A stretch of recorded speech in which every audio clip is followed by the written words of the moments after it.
What's up, everybody? I am live. Probably going to turn the music down a little bit. How do you feel about the music? I don't know if the music works. Let me know. But plan on doing more of these live streams on Sunday. And no, it is not pre-recorded 9 lives. There will be sections where I potentially... Poorly? You don't like the music? It's going poorly? It's just lo-fi beats. There's a bunch of these music things that you're allowed to play, and I believe that's one of them. And I do like the lo-fi beats stuff. My mic has been really weird lately. Like, I don't know what is going on with this thing. Yeah, the vibes. It's chill. It's Sunday, right? So it's supposed to be like a chill thing. I got my coffee here, got my water. Thought I would hang out and talk with y'all. Now, I'm going to turn off the music for a second because we are going to go over some updates on that Dev Direct rumor. Let's get into it right now. I plan to clip this out, so I'm just going to do it like it's a normal video. All right, let's get ready. It seems like there have been some notable updates in that Xbox Developer Direct. No, I screwed up. See? Oh, man. Let's try it again. It seems like there have been some notable updates with that Xbox Developer Direct rumor that has been swirling the internet.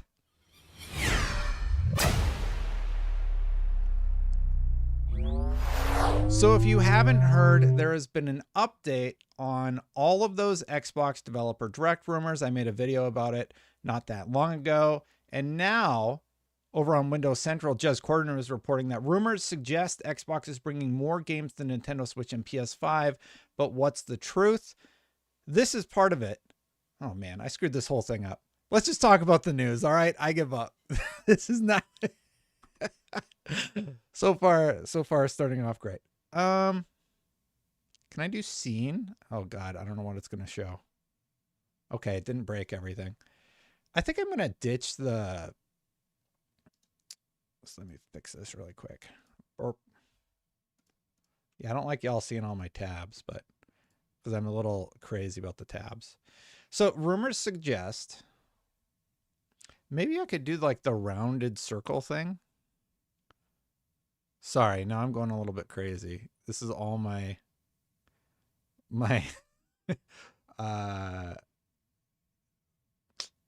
scene. I think you put a scene within a scene. And then it's here. Let me just bring up one of my quotes really quick. Burp. Yeah, this is one of my old quotes, and it's cam effect. Wow, so far my first stream of 20. It's going super great.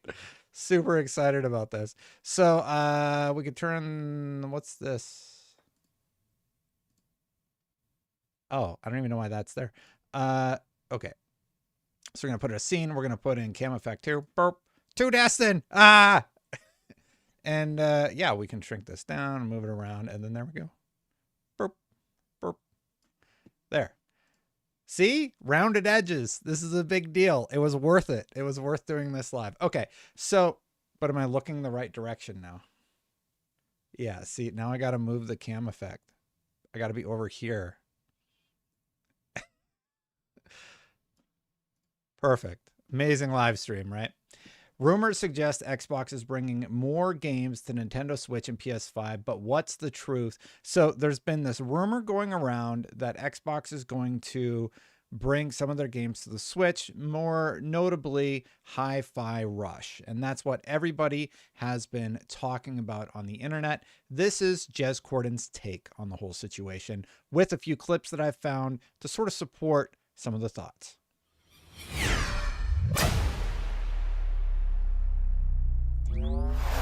So, rumors suggest Xbox is bringing more games to Nintendo Switch and PS5, but what's the truth? That's the headline of the story, right? Over the past few days, rumors began to swirl that Microsoft is once again exploring first-party Xbox games to competing platforms for anyone keeping score. My goodness, it wouldn't be without precedent.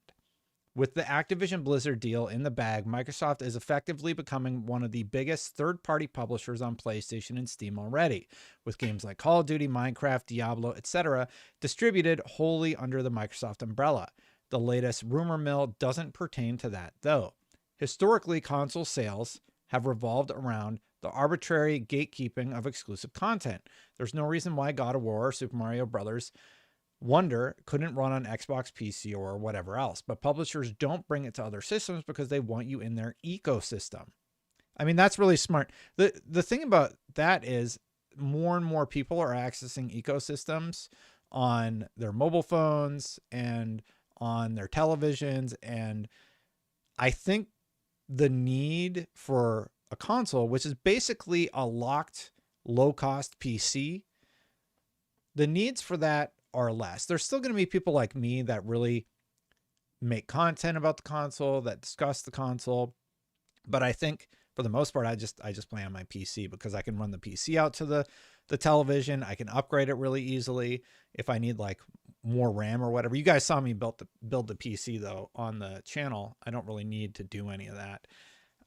So yeah, it's just ecosystem is a good way to phrase it, is all I'm saying. Even Apple has started exploring exclusive games with traditional console publishers in an attempt to grow its Apple Arcade brand. Times are changing, though, and changing quite rapidly. So let's dig into the latest rumors. A few days ago, Nate the Hate... Oh, it's his podcast. So, Idle Sloth. According to Nate the Hate, a critically acclaimed... Idle Sloth is the unofficial producer of the Destin channel. He does such a good job of collecting all of the news in one like easy to digest location. I guess I could turn the music back on. Let me know if you like it with music or without.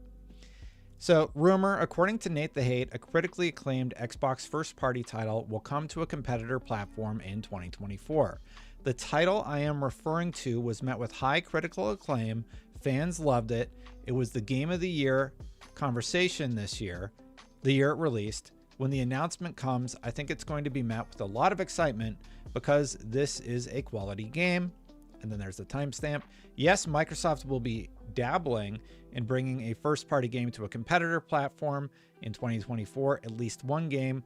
I know of one. Don't know if there will be additional. And then if you scroll down to the next part, the video summary by Unsung Hero. It's not Redfall.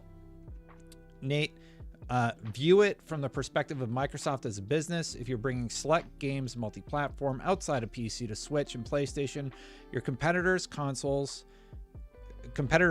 you're doing so because you want to expand its reach beyond that of just Xbox itself. Pentiment is used as an example.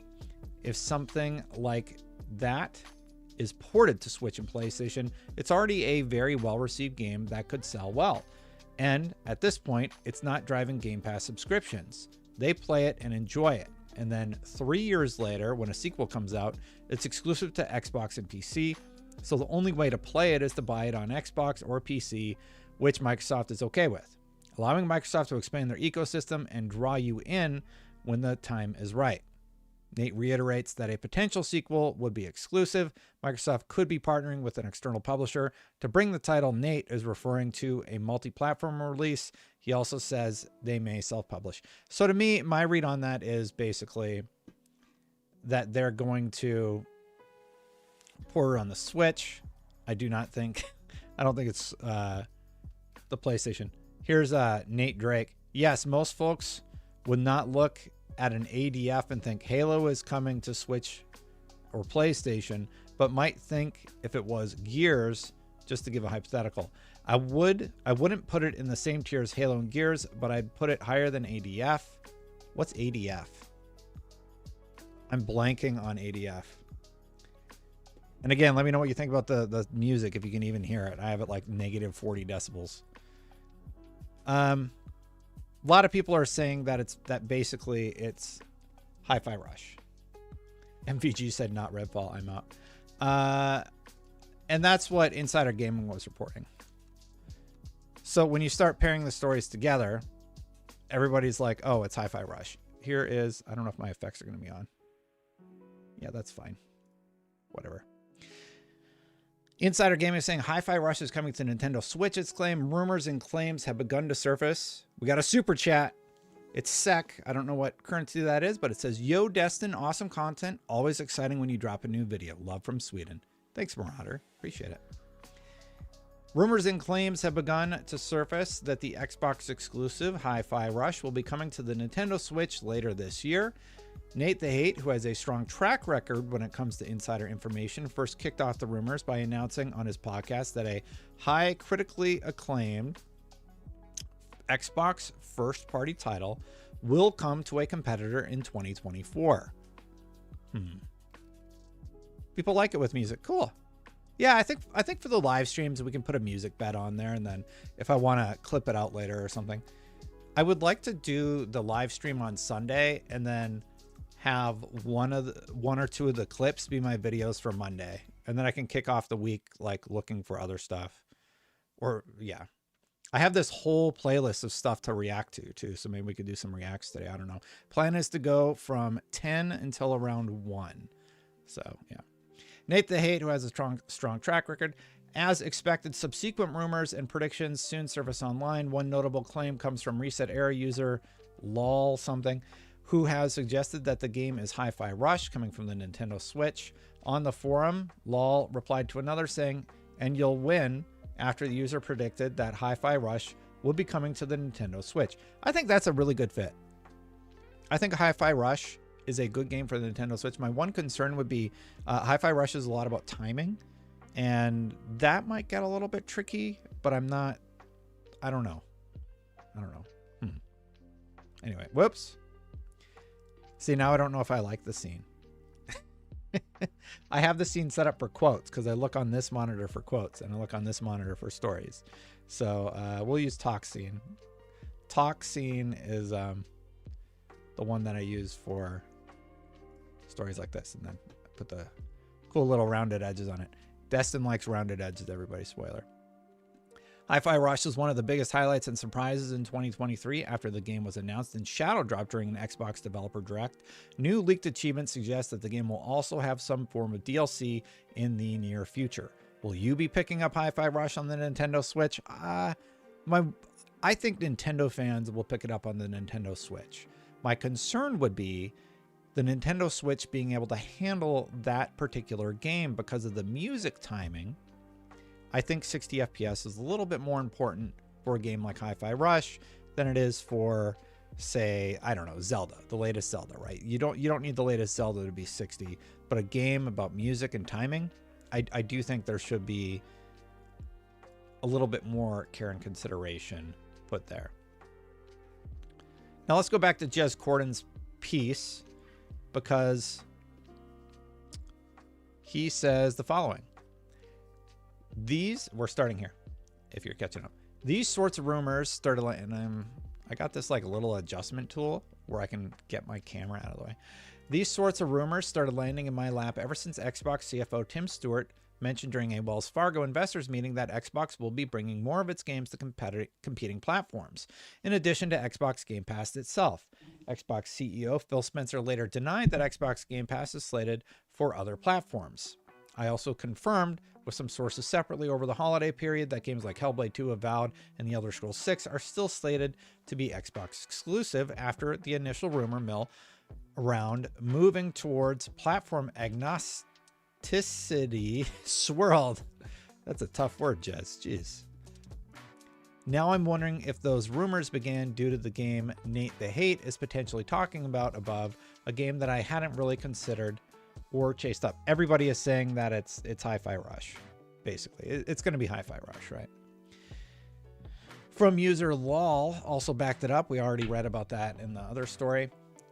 They say there's no smoke without fire. I will say that it has been suggested to me from a very trusted, proven source that Microsoft has been exploring bringing some of its back catalog to other platforms, although some of the details remain vague and unconfirmed. And there's some substance here. So let's get to that in just a second, because a lot of people have been bringing up old quotes. And here's actually the tweet. See, Idle Sloth, unofficial producer, actually found the tweet from lol. Hi-Fi Rush available on Switch, I'll bet, and you'll win. I don't know who LOL is or if they have a track record of getting these right, but yeah. If the rumor is true, where does it stop? What if every Xbox exclusive? I think that was already addressed, Assassin, in the story that we just read. Here's a user, Xbox SX. I'm going to put on my headphones here really quick. Xbox SX. Oh my goodness. Xbox SX posted this clip. Let's crank this up. Maybe we pause the music. Xbox customer, the thing I want you to know is this is about delivering great exclusive games for you that ship on platforms where Game Pass exists. And that Xbox customer, the thing I want you to know is this is about delivering great exclusive games for you that ship on platforms where Game Pass exists.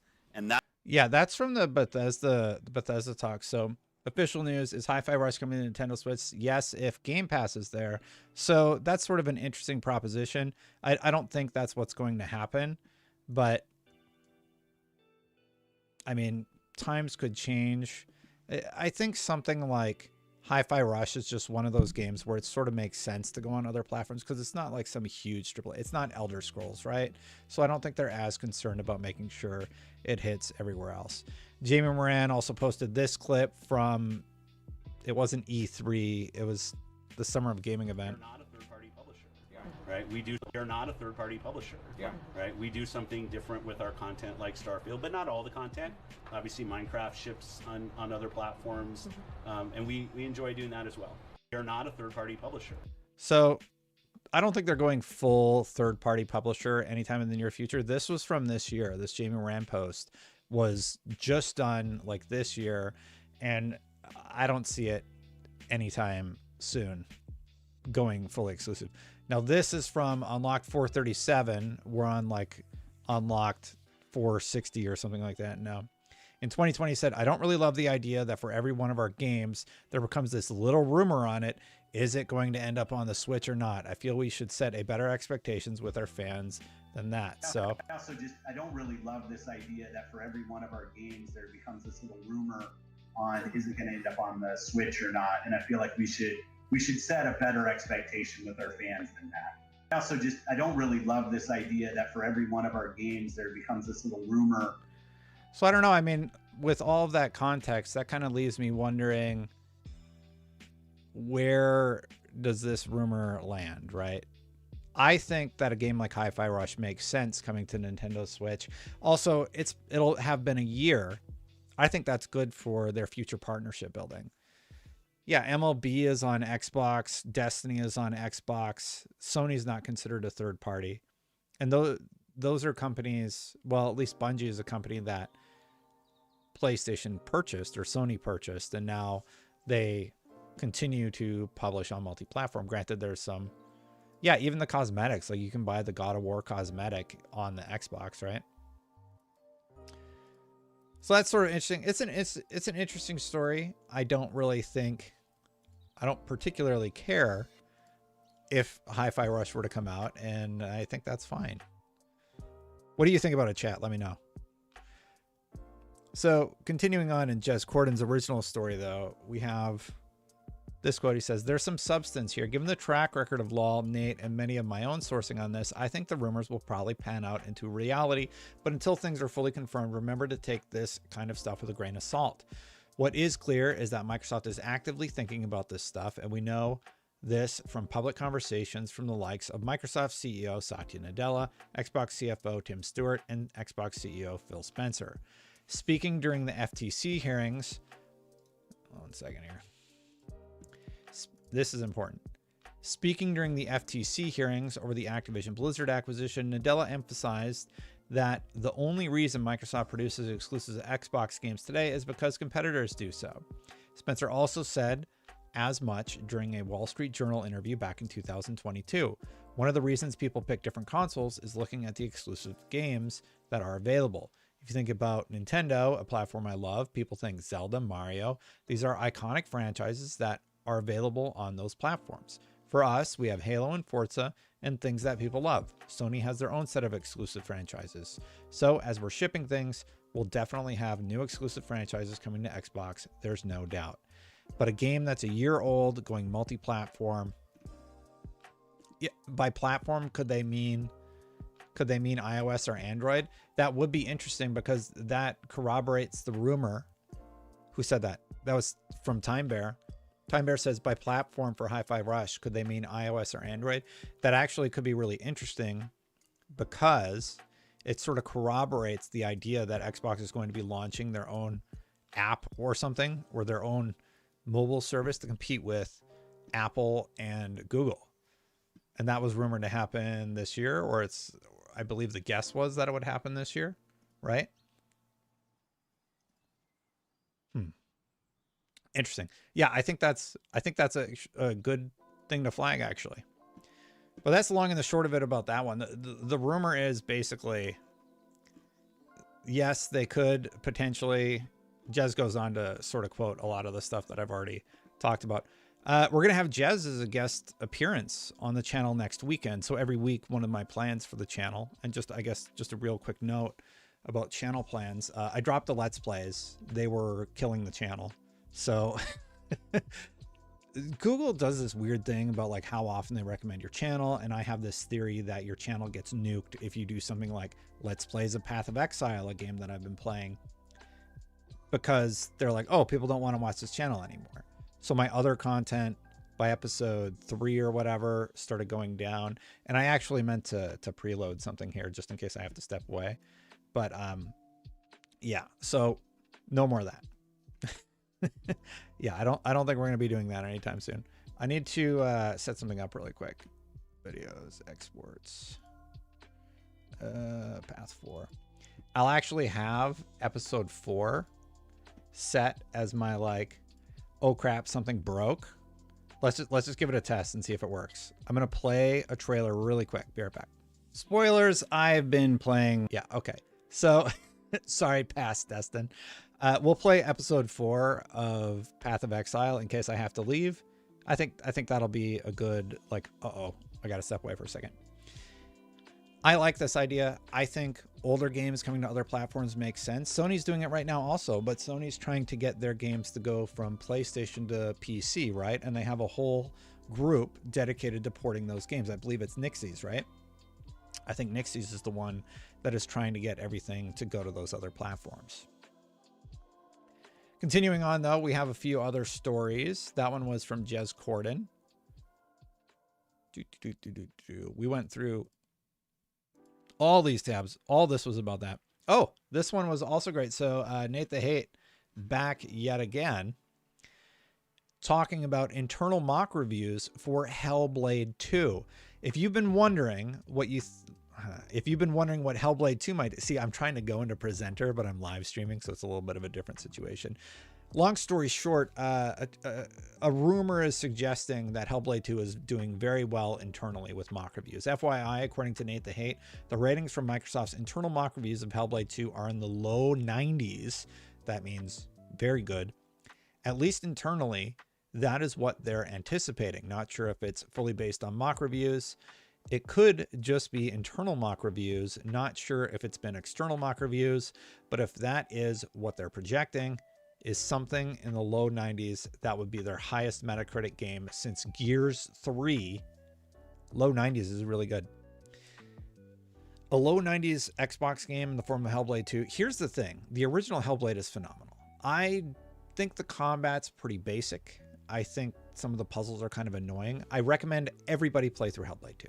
It doesn't take that long. As a dad, I would play through like a chapter a night, and every chapter would take like 30 minutes to an hour, right? I think some of the I'm a bit quiet. So, some of the stuff, I can turn my mic up a little bit. Something's going on with my setup. Like there, my mic's like cranked right now. I don't know what's going on. It's like I'm constantly fighting my microphone to stay at a normal level. Like, is there I wonder if there's like a filter on here or something. Noise suppression is on here, but that's it. Anyway, I think that is very likely that Hellblade 2 could score in the low 90s. And the reason that I think that, The reason that I think that is because the original Hellblade is phenomenal.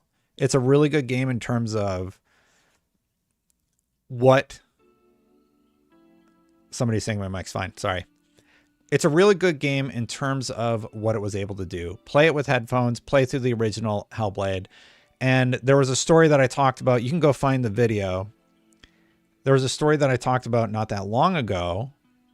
Let me know if my mic sounds bad now. Where the combat was being redesigned and worked on from the ground up, basically. So I imagine that if they've managed to make an improvement from Hellblade 1, glad to hear my mic's okay, thanks everybody, then this would be great. I'm very excited about Hellblade 2. Anybody who thinks that game doesn't look good, they're nuts. That game looks near photorealistic.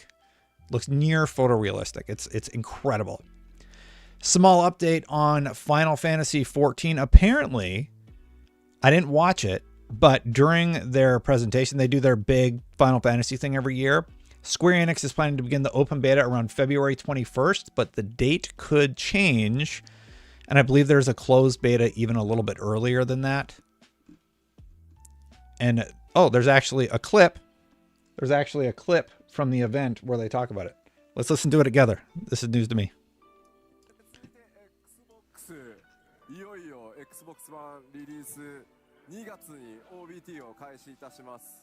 As far as Xbox goes, we will be beginning the open beta test in February.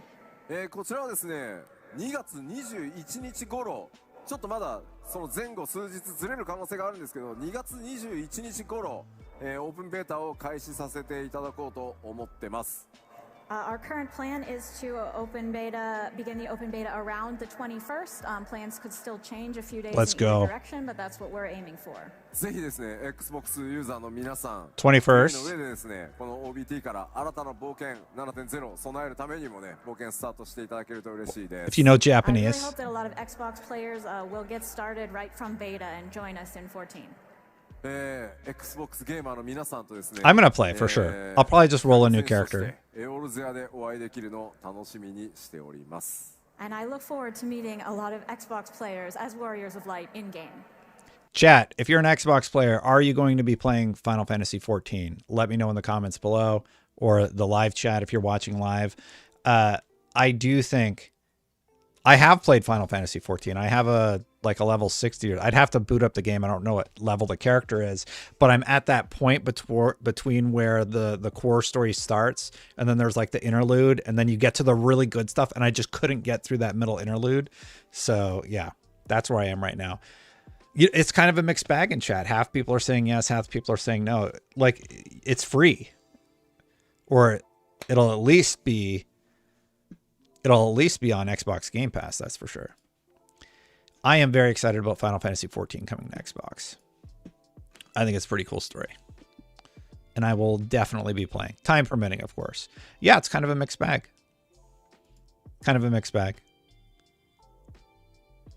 Oh, I was giving a channel update. I'm an idiot. So every day, I said at the start of the year, I want to do 3 videos a day. One was going to be a Let's Play, one was going to be a Reacts, and one was going to be a news. So update for next week. The plan is 1 news story and 1 Reacts. We might film some of the Reacts today live. Do y'all want to do that? Do you want to do the Reacts live? I could just film them during the live stream and then clip them out afterwards for the week. Maybe we'll do that. I don't know. But anyway, Activision news coming up here in just a second. But that's sort of the plan. 2 videos a day. On the weekends, I want to do a live stream every Sunday at 10 a.m. I talked to my wife about it. It's like, hey, what's the time when you could watch the kids for a little bit? I really want to do this live streaming thing. YouTube's telling me that I should stream more.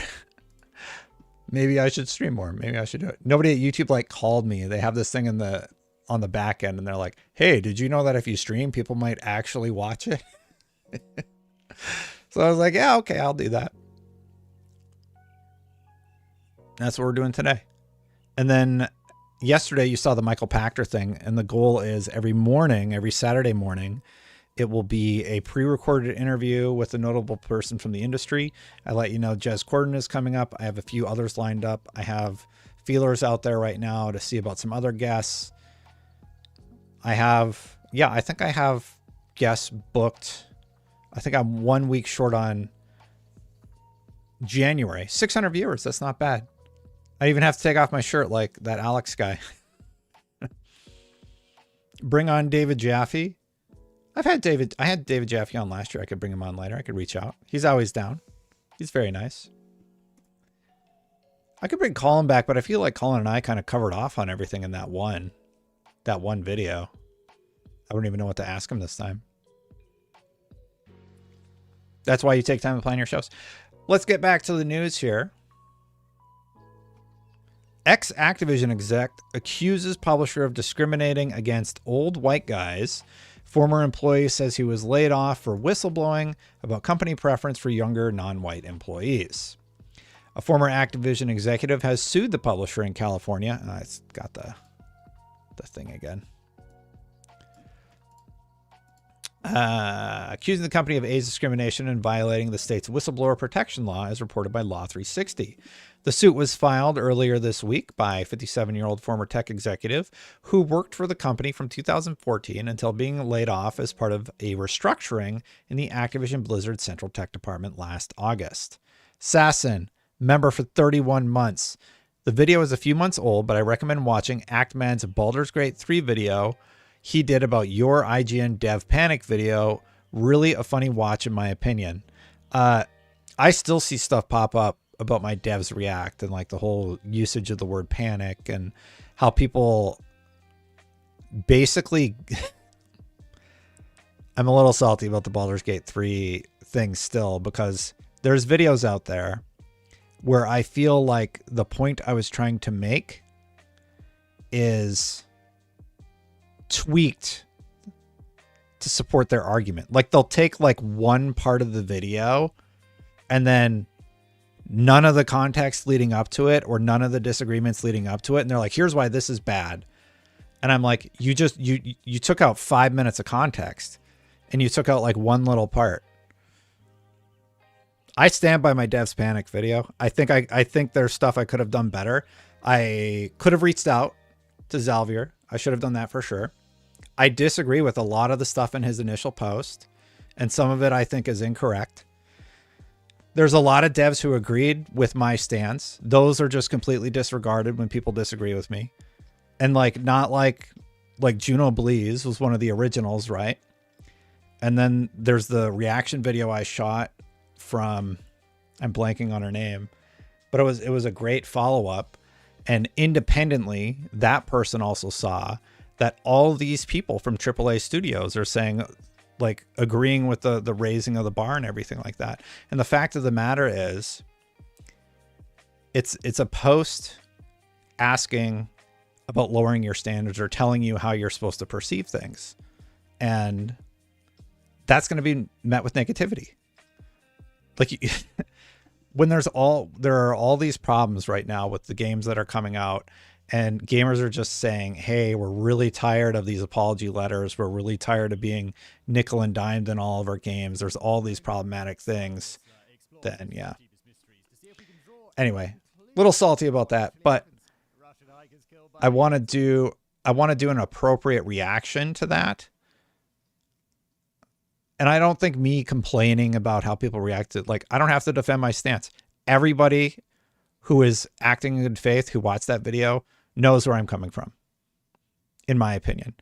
I don't need to explain. I'm not going to like go explain it to a dev who is mad about that video. And they're going to be like, oh my God, Destin, you're right. You're right. I was wrong.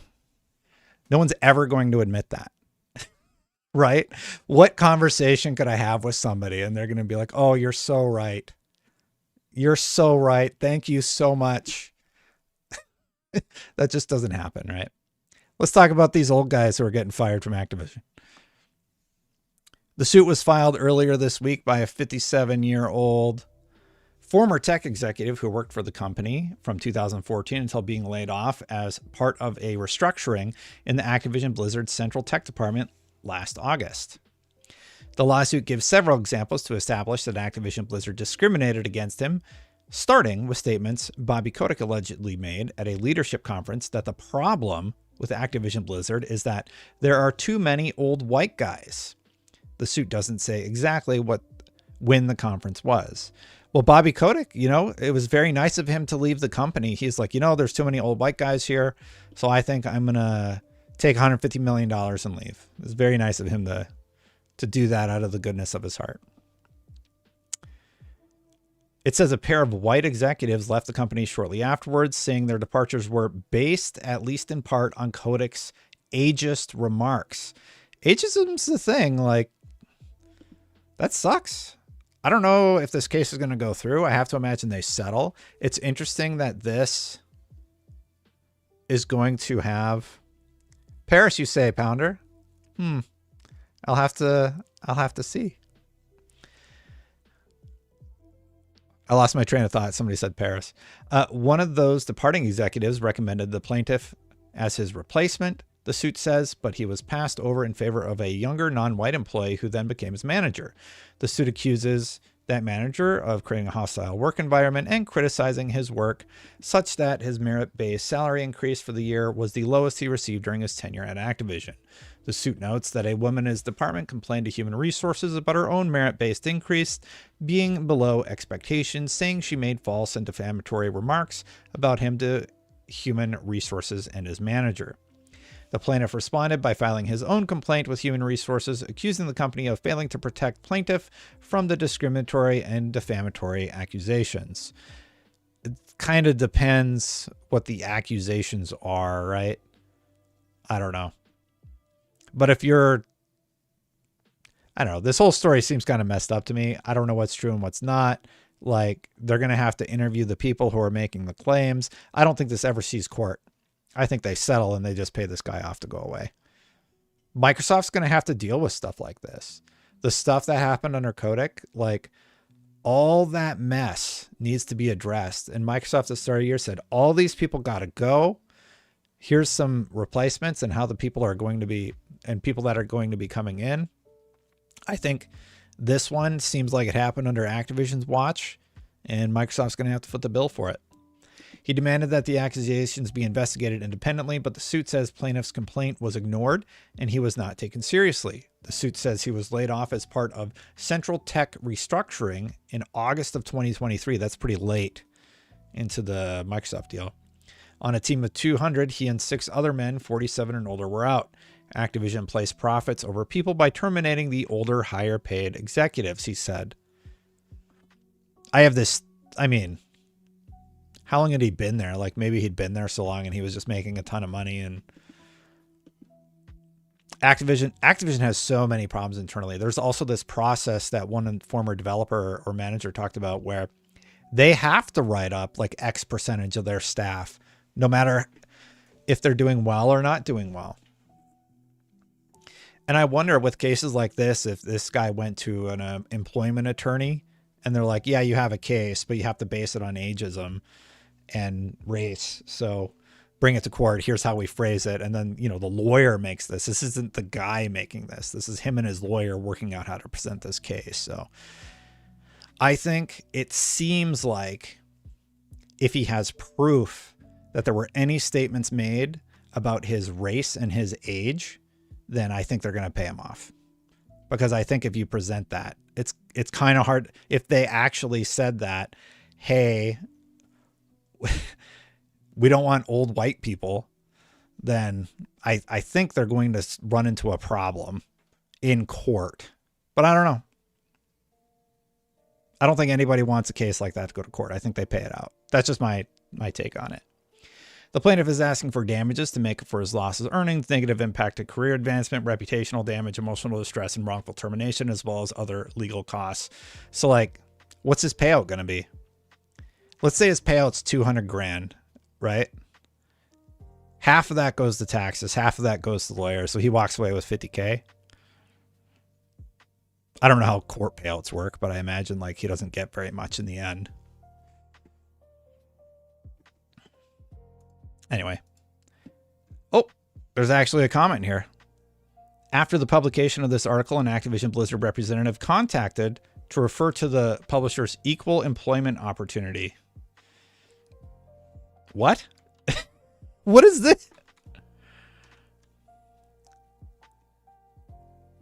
So their defense is that they have an equal opportunity. The policy is to recruit, hire, train, and promote into all job classifications the most qualified persons without a regard to gender, race, color, national origin. Your defense can't be that you have the same policy every company on earth has to have. Like, that's what Activision said. Oh, don't worry. We made a policy that shows we don't discriminate. Okay. You've already been sued in court by everybody, basically.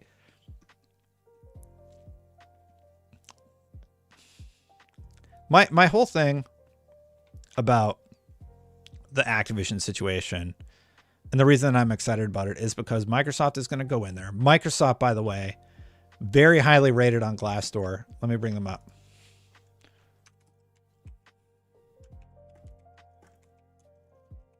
Let me see if they're still like one of the best places to work.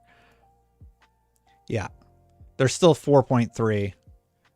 Best places to work 2023. And I think the last time I made this video, they were one of the best places to work 2022. Let's see here. Boom. So this is Glassdoor. It's like a professionalism thing where you review, I don't know what. Anyway, you can see sort of like the temperature, right? Best places to work 2023. This employer is a winner of the 2023 Best Places to Work Award. Winners were determined by people who know these companies best, their employees. Okay. And if you look, like, most people approve of the CEO, most people recommend to a friend, 4.3 out of 5 stars. And there's great benefits, cons. Some managers are bad. Demographics look good. Wow, what a company. Thoughts after 10 years, 4 stars. A seamless blend of innovation, reliable, like safe job. So like overall positive posts. And if you go read through it, will you take your shirt off for $50? What can I do? I'll drink my coffee. Every time somebody donates $50, I get to drink coffee. Yeah, that's right. That's the only award I ever care about. Best dad ever. My wife got 2 of these cups because they made it so small.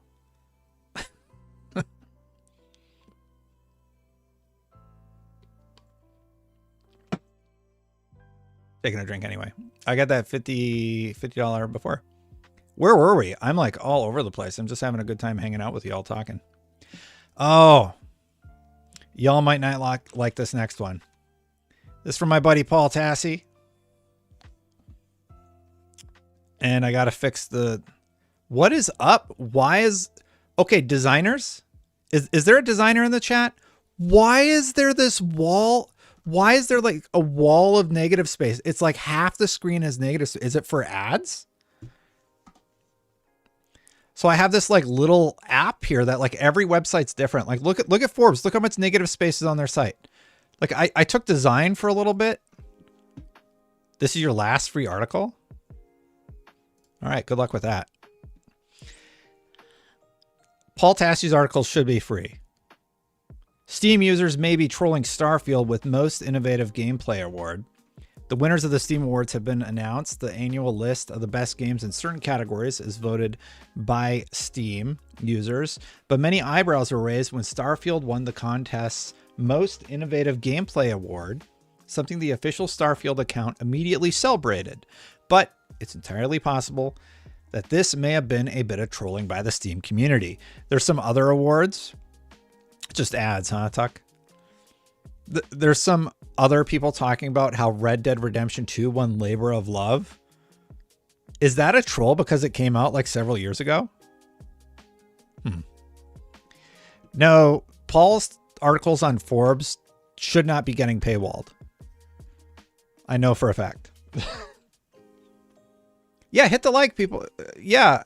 And you know what I really like about his articles and his YouTube channel? You can hit that subscribe button, hit that bell. And if you're already subscribed to Paul Tassi, you can hit that like button to help his video get shared more. That was kind of a weak one. Did you notice that in the middle of my videos, I've been kind of doing that fun little thing where I try and do the natural integration or like a goofy integration of the like and stuff. I just kind of like, I'm past 100K. So I do like more subscribers. It would be great to get to 1 million, but yeah, I just kind of do it for fun now because people started laughing about it.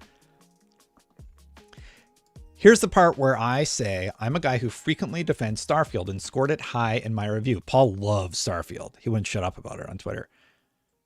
So this isn't some console war dunk on a Microsoft title, but there is some evidence this may be an award users gave to Starfield, ironically. The biggest thing people noticed was another winner, Red Dead Redemption 2 winning the Labor of Love Award. It deserves it. I mean, yeah. This is meant to be games that have been worked on tirelessly to update or often fix them. Your Cyberpunks or No Man's Skies. Yeah, so the joke is Red Dead came out and they just let Red Dead Online die, basically. Like they didn't do anything with Red Dead Online.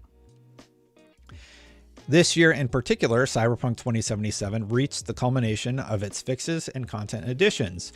And here's Red Dead Redemption 2 winning, a game that is notorious for Rockstar all but abandoning it, never making story DLC, and rarely supporting Red Dead Online in the way the community wanted. And certainly not this past year. And so this one 100% feels like a troll.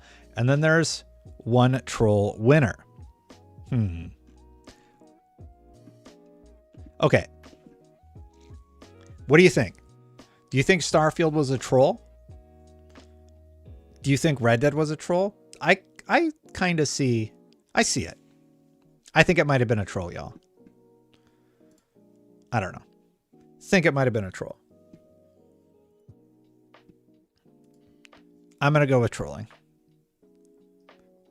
And if Red Dead's a troll, that means Starfield's probably a troll. What should I play today later? We're going to play games later. Look, even as an ardent defender of Starfield, which has gotten me a lot of flack, the category here, most impressive gameplay, is not one I can say Starfield deserves to win. I think it does some of its core concepts well. Its shooting has drastically improved from past Bethesda games, for instance, but everything else, the single biggest complaint about the game is that it's derivative of past Bethesda games to the point where it feels dated. And its 1,000 planets and exploration of them has always directly echoed No Man's Sky. The one aspect of the game cited as being innovative is how it handles New Game Plus. I don't want to read that. I don't want to read that. I'm just going to skip that. I haven't beat it yet. I know there's cool stuff that happens. I don't want to ruin it for myself. Past the category itself, there's the fact that Starfield has not been terribly well received since its launch on the platform by users. It had mixed reviews, with a recent surge in negative reviews on top of that.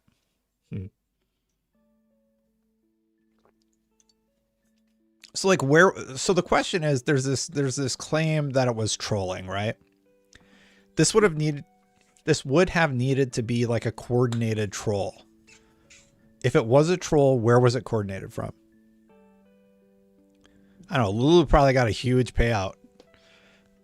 Lulu probably made a lot of money. So maybe she's retiring. Who knows? So any evidence to the contrary? Some. The main point I can see is that the other games that were nominated for this award are simply much, much smaller than Starfield. That would be Shadows of Doubt, Contraband Police, Your Only Move is Hustle, and Remnant 2. Remnant 2 would have been good. Roast me if you want, but I hadn't even heard of those games. See, I actually don't think it's a troll. I think Red Dead is just the most recognizable game, so maybe people voted for it.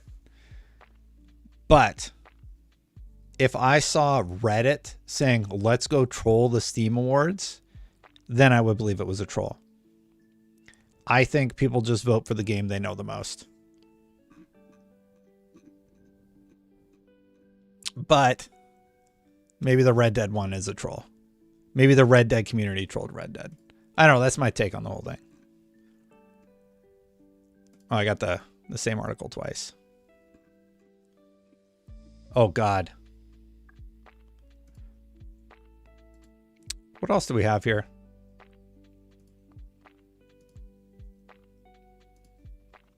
Hopefully this music doesn't get me flagged. All right. Then we'll know Zoe's new game at the Direct. Jacob, what's Zoe's? ZeniMax Online Studios. Think we'll know their next game. Oh, man. I think that's coming this summer. I think that's their big game for this summer. That's a really good question, Jacob. Thank you for asking. So if you don't know, ZeniMax Online has been working on a new game. We don't really know what it is. I could probably... Let me see if I have my notes.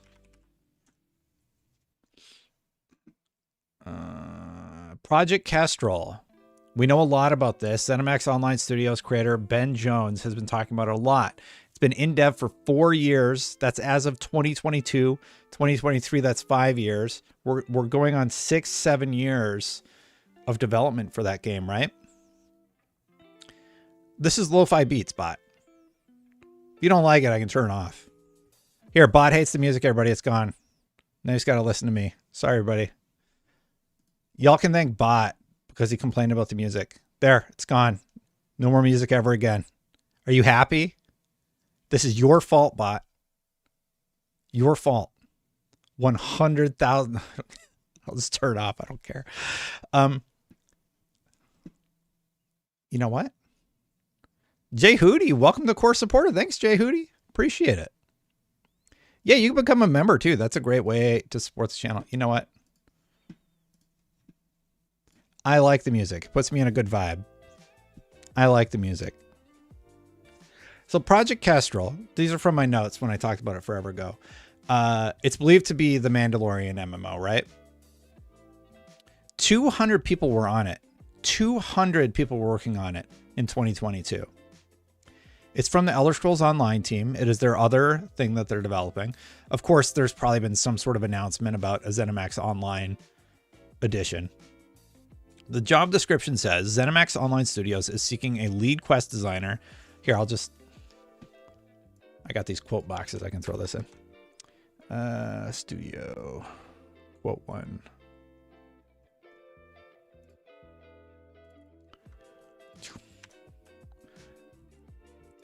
This is from my notes, so who knows if it's actually going to work. ZeniMax Online Studios is seeking a lead quest designer to join our studio for the development of our next AAA game.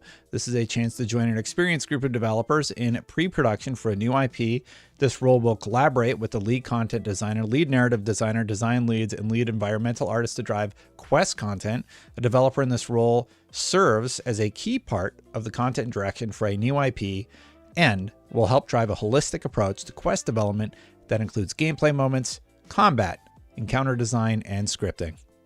If it is a Mandalorian MMO, I question if they have a hit on their hands or not. I don't know why. I feel like the temperature on Mandalorian has changed drastically since it was announced.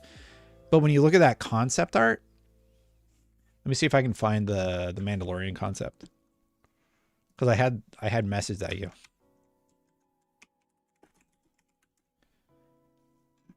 Where is it? So there was this user who had created all this like Mandalorian concept art for fun.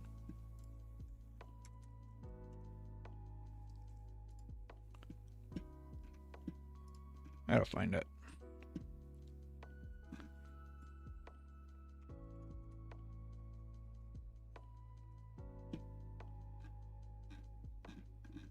Yeah, it was from Gav. His name's Gav. And I reached out to him about using his art. He said it's fine, but he didn't want it to be misleading. And if you look at his media, here we go. Check it out. So this is concept. You've probably seen this floating around. And this was the concept that he said. That shot gets me hype for a Mandalorian style game. My name is Gav. I'm from Ireland and currently working as a technical UI designer at EA. I dabble in UI art among other mediums. Here's some recent personal UI work created for games purely existing in my imagination. So this is not real, but does that get you excited for a Mandalorian MMO? This concept image that was developed by him just for like fun gets me excited for a Mandalorian MMO. I do worry about the interest in a Star Wars game right now, because we have the Star Wars game coming from Ubisoft this year. We had a second image of, we had a second Star Wars Jedi game come out. And here's some of the other concept art, by the way. You can see his title screen, the level, like interactivity stuff, and then some of the other games that he made. Let's see if we can find the... I wish we could find the 4-up of Mandalorian. Here it is. Boom.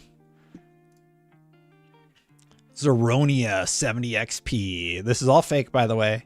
He made it up. Hey, Johan. John, good to see you. Star Wars Outlaws, Star Wars Eclipse, rumored Star Wars RTS. Yeah, and we also have the Star Wars game from the MMO designer. Right, the guys who made Division, Massive. I think that's Star Wars Outlaws, right? Star Wars Outlaws is the Massive Star Wars game. Anyway, here's the concept art again. Title screen. Yeah. Yeah, I'm not going to lie. That gets me super hyped. The KOTOR remake. KOTOR remake's dead, I think. Then he talks about some of the design elements he used. Mundial. I like that font.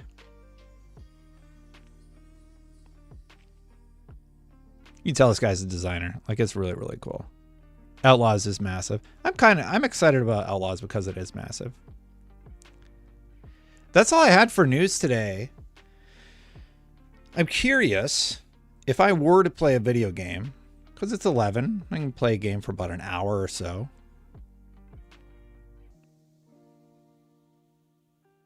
Would you want me to play Halo, or would you want me to go back to Starfield?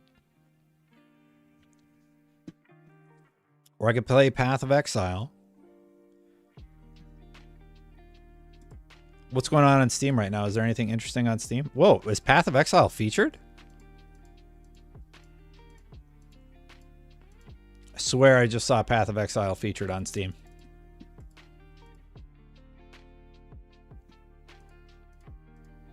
Cyberpunk's featured. Why? It's $60. Why is it? Warframe? What's going on in Warframe right now? Sorry, I'm just browsing. Everyone wants me to play Starfield.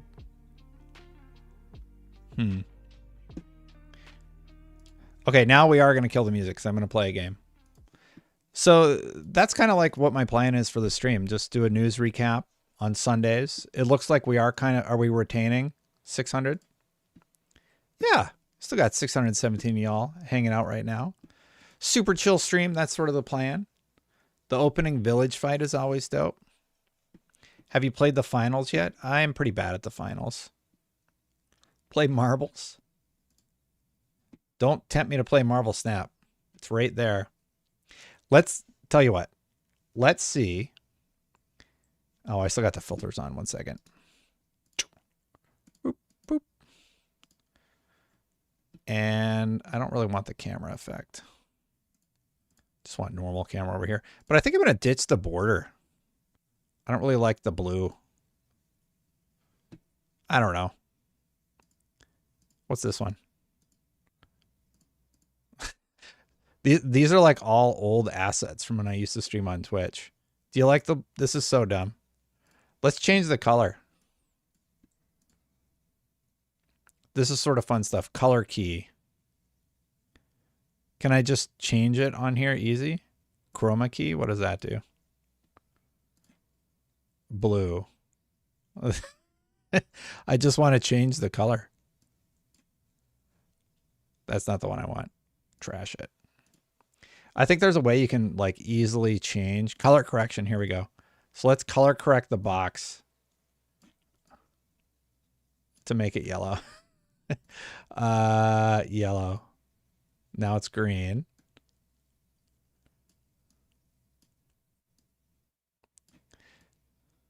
Saturation. Hue shift. What I really want to do is I want to like animate the box, which would be fun. I like orange. There, is that better? I changed my old purple box to yellow. I don't have a key to animate it, though, or anything. Anyway. So we have Path of Exile or Halo. I think I have to play Starfield on the Xbox, right? Yeah, let's play Starfield. You know what? We're going to play Starfield. I'm pretty early on. This is going to be embarrassing. Y'all are going to make fun of me. Don't make fun of me too much, okay? Is Starfield a Game of the Year contender? We have to answer that question today. That's what we're doing. Destiny 2, no. Well, the game's not launching, so I guess we're out of luck on Starfield. Okay, it launched. Should probably turn desktop audio back on, huh?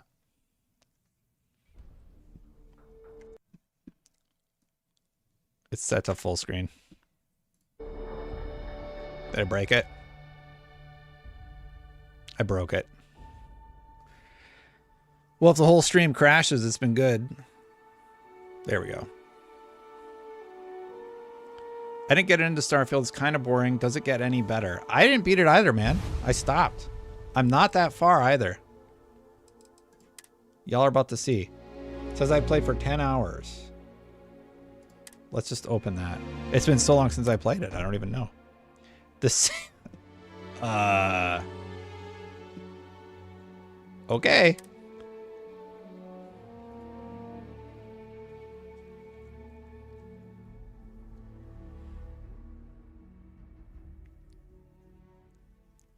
Makes me a little nervous. We got Vasco. All right, let's go. That construction is a dead industry, Chief Notorious. Those jobs aren't coming back. But Reliant Medical, Archmite, and Satori Mills are dedicated to Gagarin. We were just hoping Gagarin could show the same dedication in return. What's your PC specs? I built it. Closing off the city every time you want to run a tour group through here.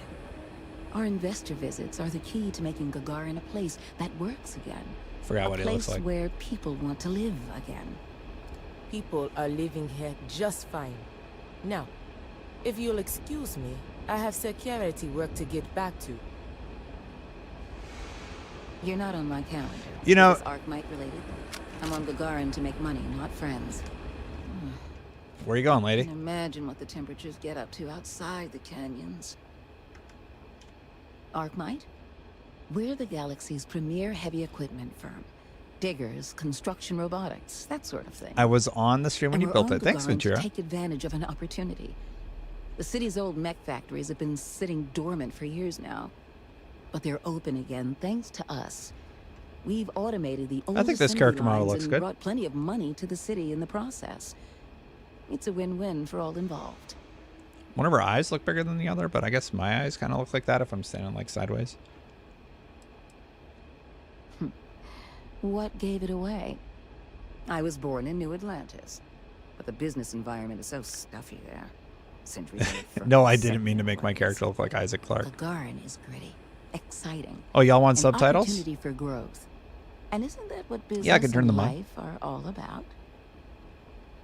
All right, let's exit. Whoops. Hit tilde. Bye now. Bye. Oh, am I encumbered? How can I be of service, Captain? Allow me to I bet I have assist tons of you gear. with carrying your I'll turn on items. subtitles, y'all. Q. Yeah. Can I just throw all this stuff away or something? Return soon. I don't know where to put all this loot. I don't remember what I was gonna keep and what I was gonna get rid of. What's it under? Interface? Audio? Accessibility? Subtitles. On. On. There, y'all happy? Welcome to Gagarin. Sell. Alright. Well, I don't think I need to keep this. I do not understand your attachment to all these objects. I think I was just saving them for money. If I'm being totally honest. Do I need to keep the board game? Does it do anything? Chuck it all in your cargo. Amp is like all. What about just like misc? Yeah, I think this is just the thing I can sell. Disc Planet. Yeah, a lot of the stuff I have here is junk.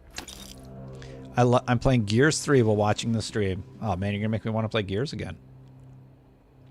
I was just writing out like all the Xbox games that exist, like trying to come up with like 100, and just sitting there last night, I wrote out 100 that came to mind. What else do I got here? Resources.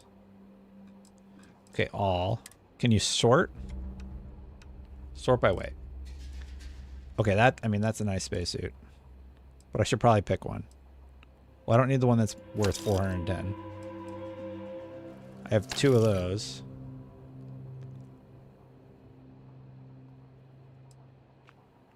Yeah, okay, so I definitely was 900, 300. I definitely was going to do inventory management, and that's why I stopped. Any game that like makes me do inventory management, that's where I like bounce out. Constellation pack, that one could probably go. Space Summit, see, this stuff looks cool. This one's not hearted, so I have to imagine I don't really need it. Do I need the plasma cutter? Probably not. What's my weight at? Fuel? Repairs? Let's just go through all the rest in the cargo.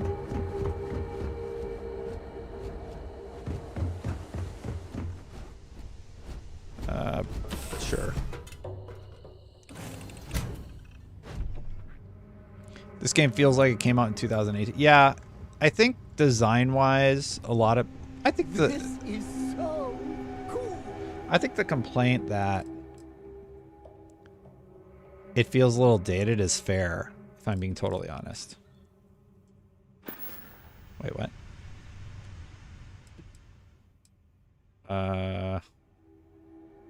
Q. Weapons. Sort by weight. Yeah, sort by value would be good. I can just go down here and be like, well, I don't really need that.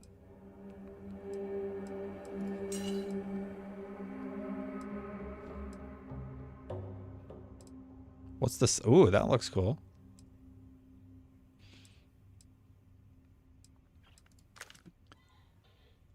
Modifying Craven.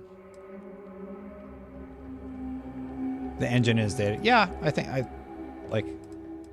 people just feel like it's a little dated. That's all. Calibrated Grendel, modified calibrated.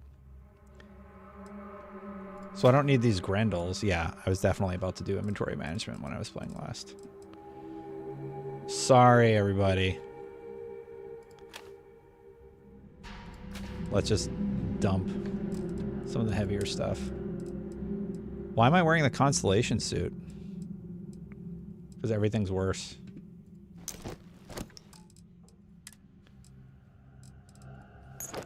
I probably don't need the non-gold packs right away.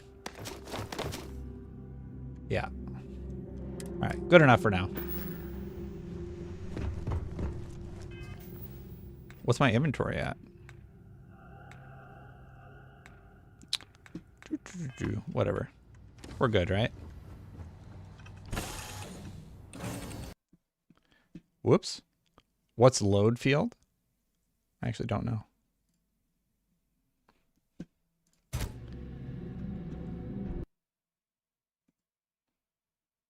Ah, everything is breaking right now.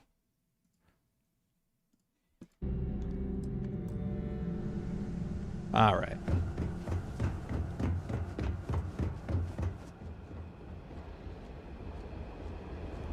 Yeah, it's like taking my oxygen down. Chat, I have to step away for a second. So I told y'all what I was going to do if this had to happen. I am going to play my Let's Play. So here we go. Enjoy it. Spoilers, I've been playing Path of Exile off air. Time to get back into it, though. I've been leveling my character. I got past level 10. Let's get back in to finish up some of the story stuff right now.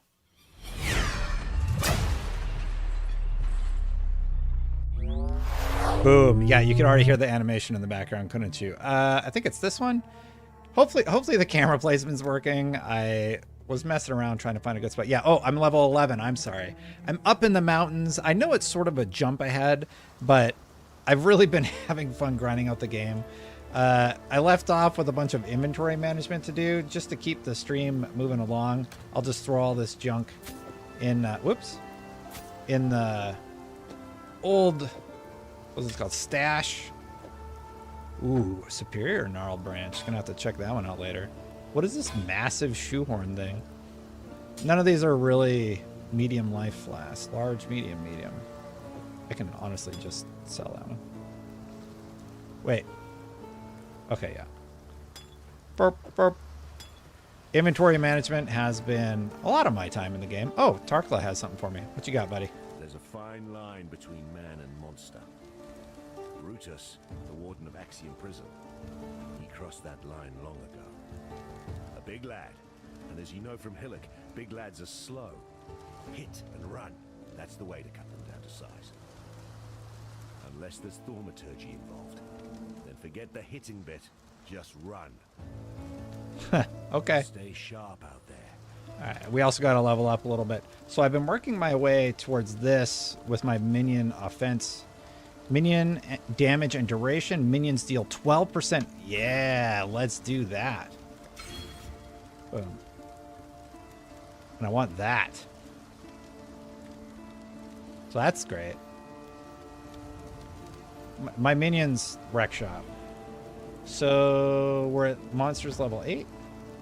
And we're in the lower prison. Basically, I just kind of grinded my character up a little bit and went in here.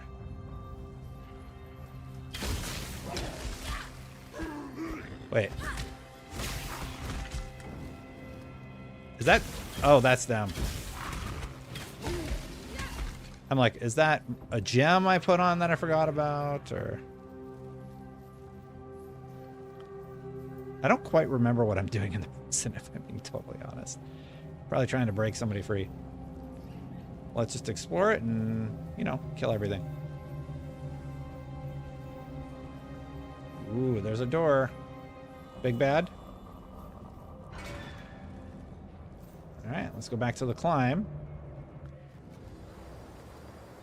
I'm so lost. Also, these things keep opening up. And sometimes there's nothing in here, and sometimes there's like crazy bosses and stuff like that. I kind of like these. Ah! Yeah, this is bad.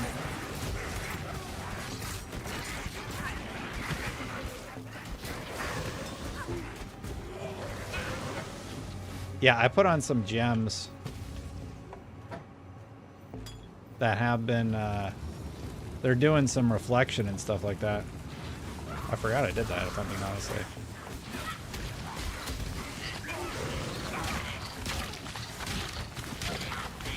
Ah! Heal, heal.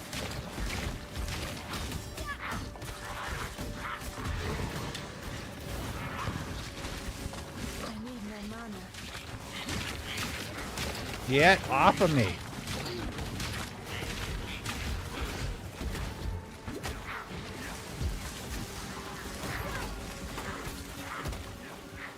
Oh, you guys suck.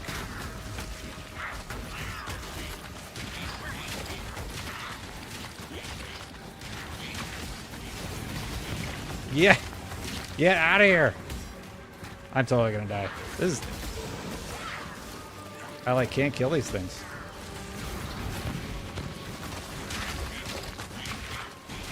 Raise corpses. Why can't I raise corpses? Can I blow them up? I'm just gonna run. Let's try running. Alright. I need corpses.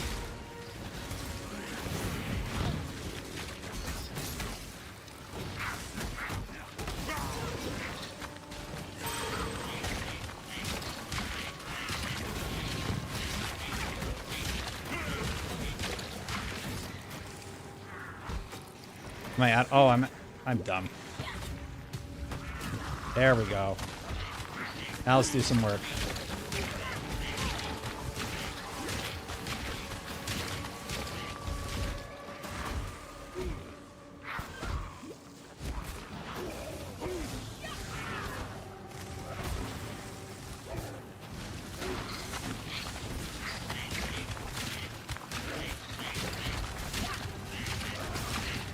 Oh, she was tough. All right, well, that was way harder than I thought it would be. All my gems got levels too. Scroll of wisdom. I don't really need the... I do want a better wand. Ooh, that's a good one. All right, here's scary. I'm stuck.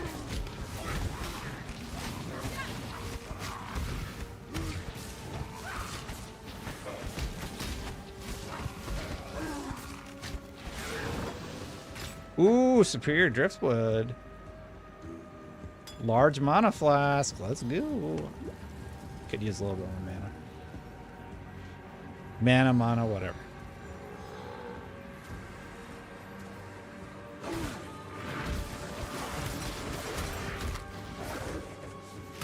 Just for funsies. Ooh, I'll take a paw ring.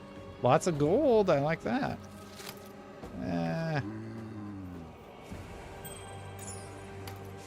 I gotta be running out of space.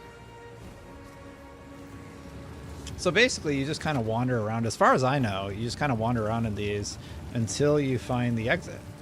Sometimes there's a boss there. Sometimes it just lets you leave. Wait, what was... Something attacked me. Yeah, see, there's a boss.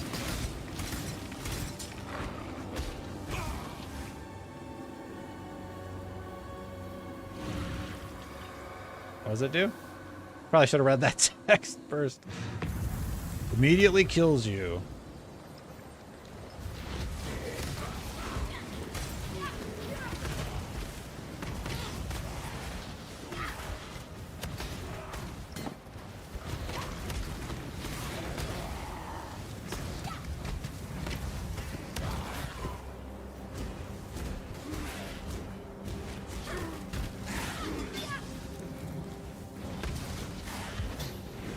Oh boy.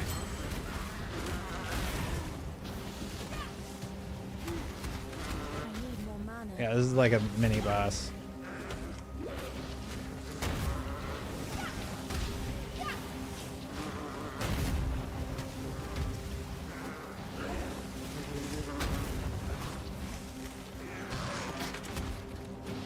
He did.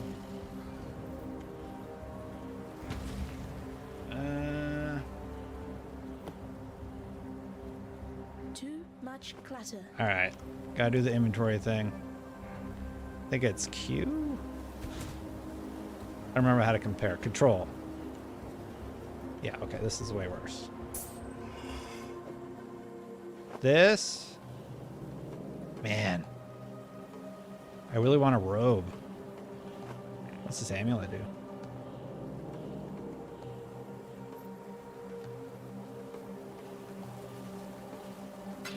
Caustic arrow. There's a lot of like smaller things in my inventory right now. Hopefully I can find the next portal so I can just go turn all this stuff in. Ooh, a trunk. I'm sure there's nothing here to kill me. Yeah, if you were wondering, I did corpse explosion basically.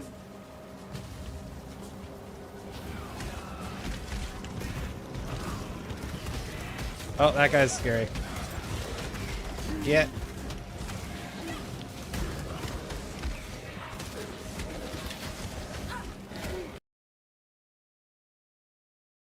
Okay, I'm back. Sorry about that. My son might wake up any second now. I made some cheesy bread. Did I sneak in a little snack? I don't want to play Starfield right now. I forgot that I have to do all that inventory management. It's really boring. But you know what I do want to do right now? I want to do one of the reacts videos that I said I would do. So apologies. I think that's a good go-to, having like a Let's Play set up, ready to go.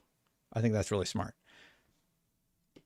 Good job, Destin, doing your thing. I have all these videos. I went through and I found as many Xbox videos that made sense to react to. And I need to film one for tomorrow. I have one for later today that somebody had sent in. And I'm going to, where's my playlist? I think it's this one. Let's see. Oh, I'm gonna eat my cheese bread.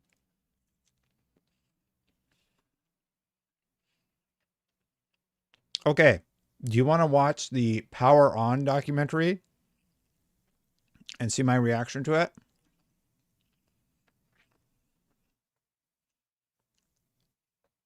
Oh, I know what I want to react to. I got it. We're going to do this one. Peace. Let me get it queued up. I wonder if I can record this and stream it.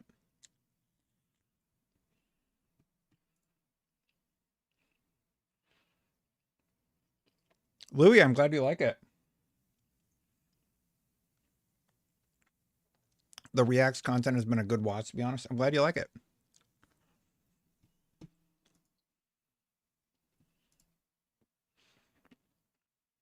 Jimmy, thank you so much.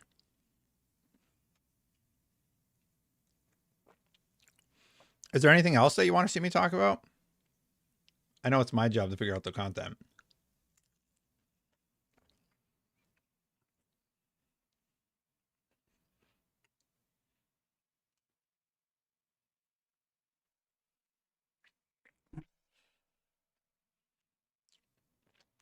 I'm gonna finish this cheese stick, then we'll go.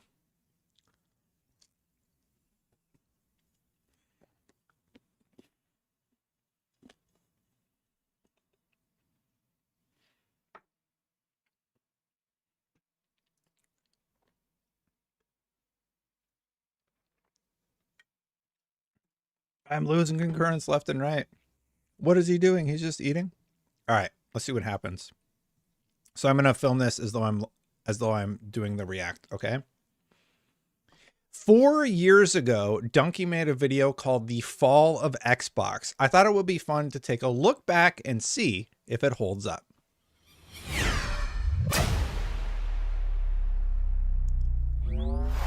So let's bring up the video in question right away. Boop.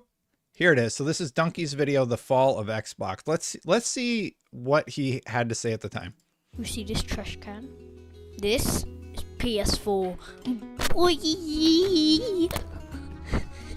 Hello everybody, it's 360 No Scoping. They don't release any like good first person shooters. It's all just stupid This is Dunkey? platformers. Like Mario, that's their biggest title. Nintendo sucks. What? Literally. These are What is this kid doing? Why doesn't he like Nintendo? Nintendo's great. for all of you Wii U fans. The Wii U freaking sucks doo-doo. Okay, he was right. The kid was right. The Wii U wasn't great. Not a great video.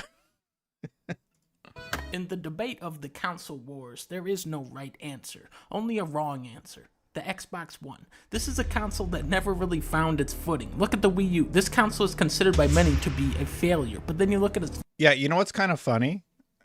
The Wii U actually had some decent games on it, but I don't think anybody out there, like the original Xbox One, especially around launch, it just was a huge miss. I've talked about it so many times.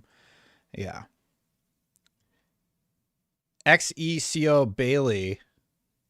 The update on the Dev Direct rumor. Oh. Yeah, I mean, did I screw up? Did I not read that story? I'll do it after the reacts. Now I got to edit this one. Dang it. Library. Boom, boom, boom, boom, boom, boom, boom, boom, boom, boom. If that's a failed console, I don't know what you call the Xbox One. But how did Microsoft get here? Well, let's take it back to 2001. By the time GameCube and Xbox were launching and... You know what?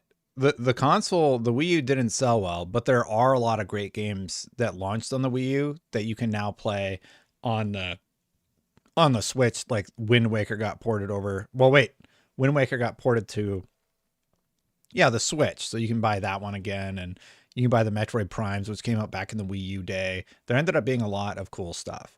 I wonder where he's going to go with this, though. November. PS2 had already been out for a year and was really starting to pick up momentum. Jak and Daxter, Klonoa 2, Silent Hill 2, Eco, Twisted Metal Black, Tony Hawk 3, Devil May Cry, Final Fantasy X, Grand Theft Auto 3, Metal Gear Solid 2. The PS2 was freaking awesome. Like, I can't even tell you just how popular it was and how awesome their content library was on the PS2. The PS2 was the first console that I bought. And then later I would get the GameCube and I would get the Xbox for Halo. And then later I would get the 360. But I had all of these games when I was still like living with my mom. That was like the PS2 era, right? That's how long ago it was. And it was absolutely phenomenal. In a single year, the PlayStation 2 had already established a monstrous catalog of games. So how do you justify your brand new console whose hardware is very similar to your competitors? You say, yo, Halo. For real, this game is the only reason Xbox exists as a brand today, even in a... He's right. Like, Halo really put Xbox on the map. Halo is the reason I bought my original Xbox. Halo 3 and winning a game trailers competition is the reason that I still make content today. But that original Halo, I ended up getting an Xbox used at like a mom and pop store, and I got my GameCube used at the time. I bought my PS2 new, but it's pretty incredible that one game helped Xbox get to where they are today.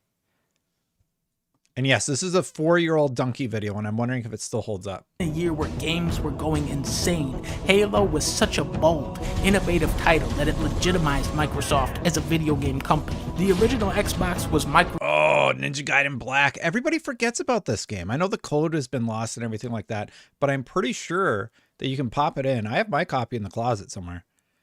You can pop it in, and it will like do the HD update and everything like that. Anyway. Microsoft at their most competitive. They had big dog exclusives like Jet Set.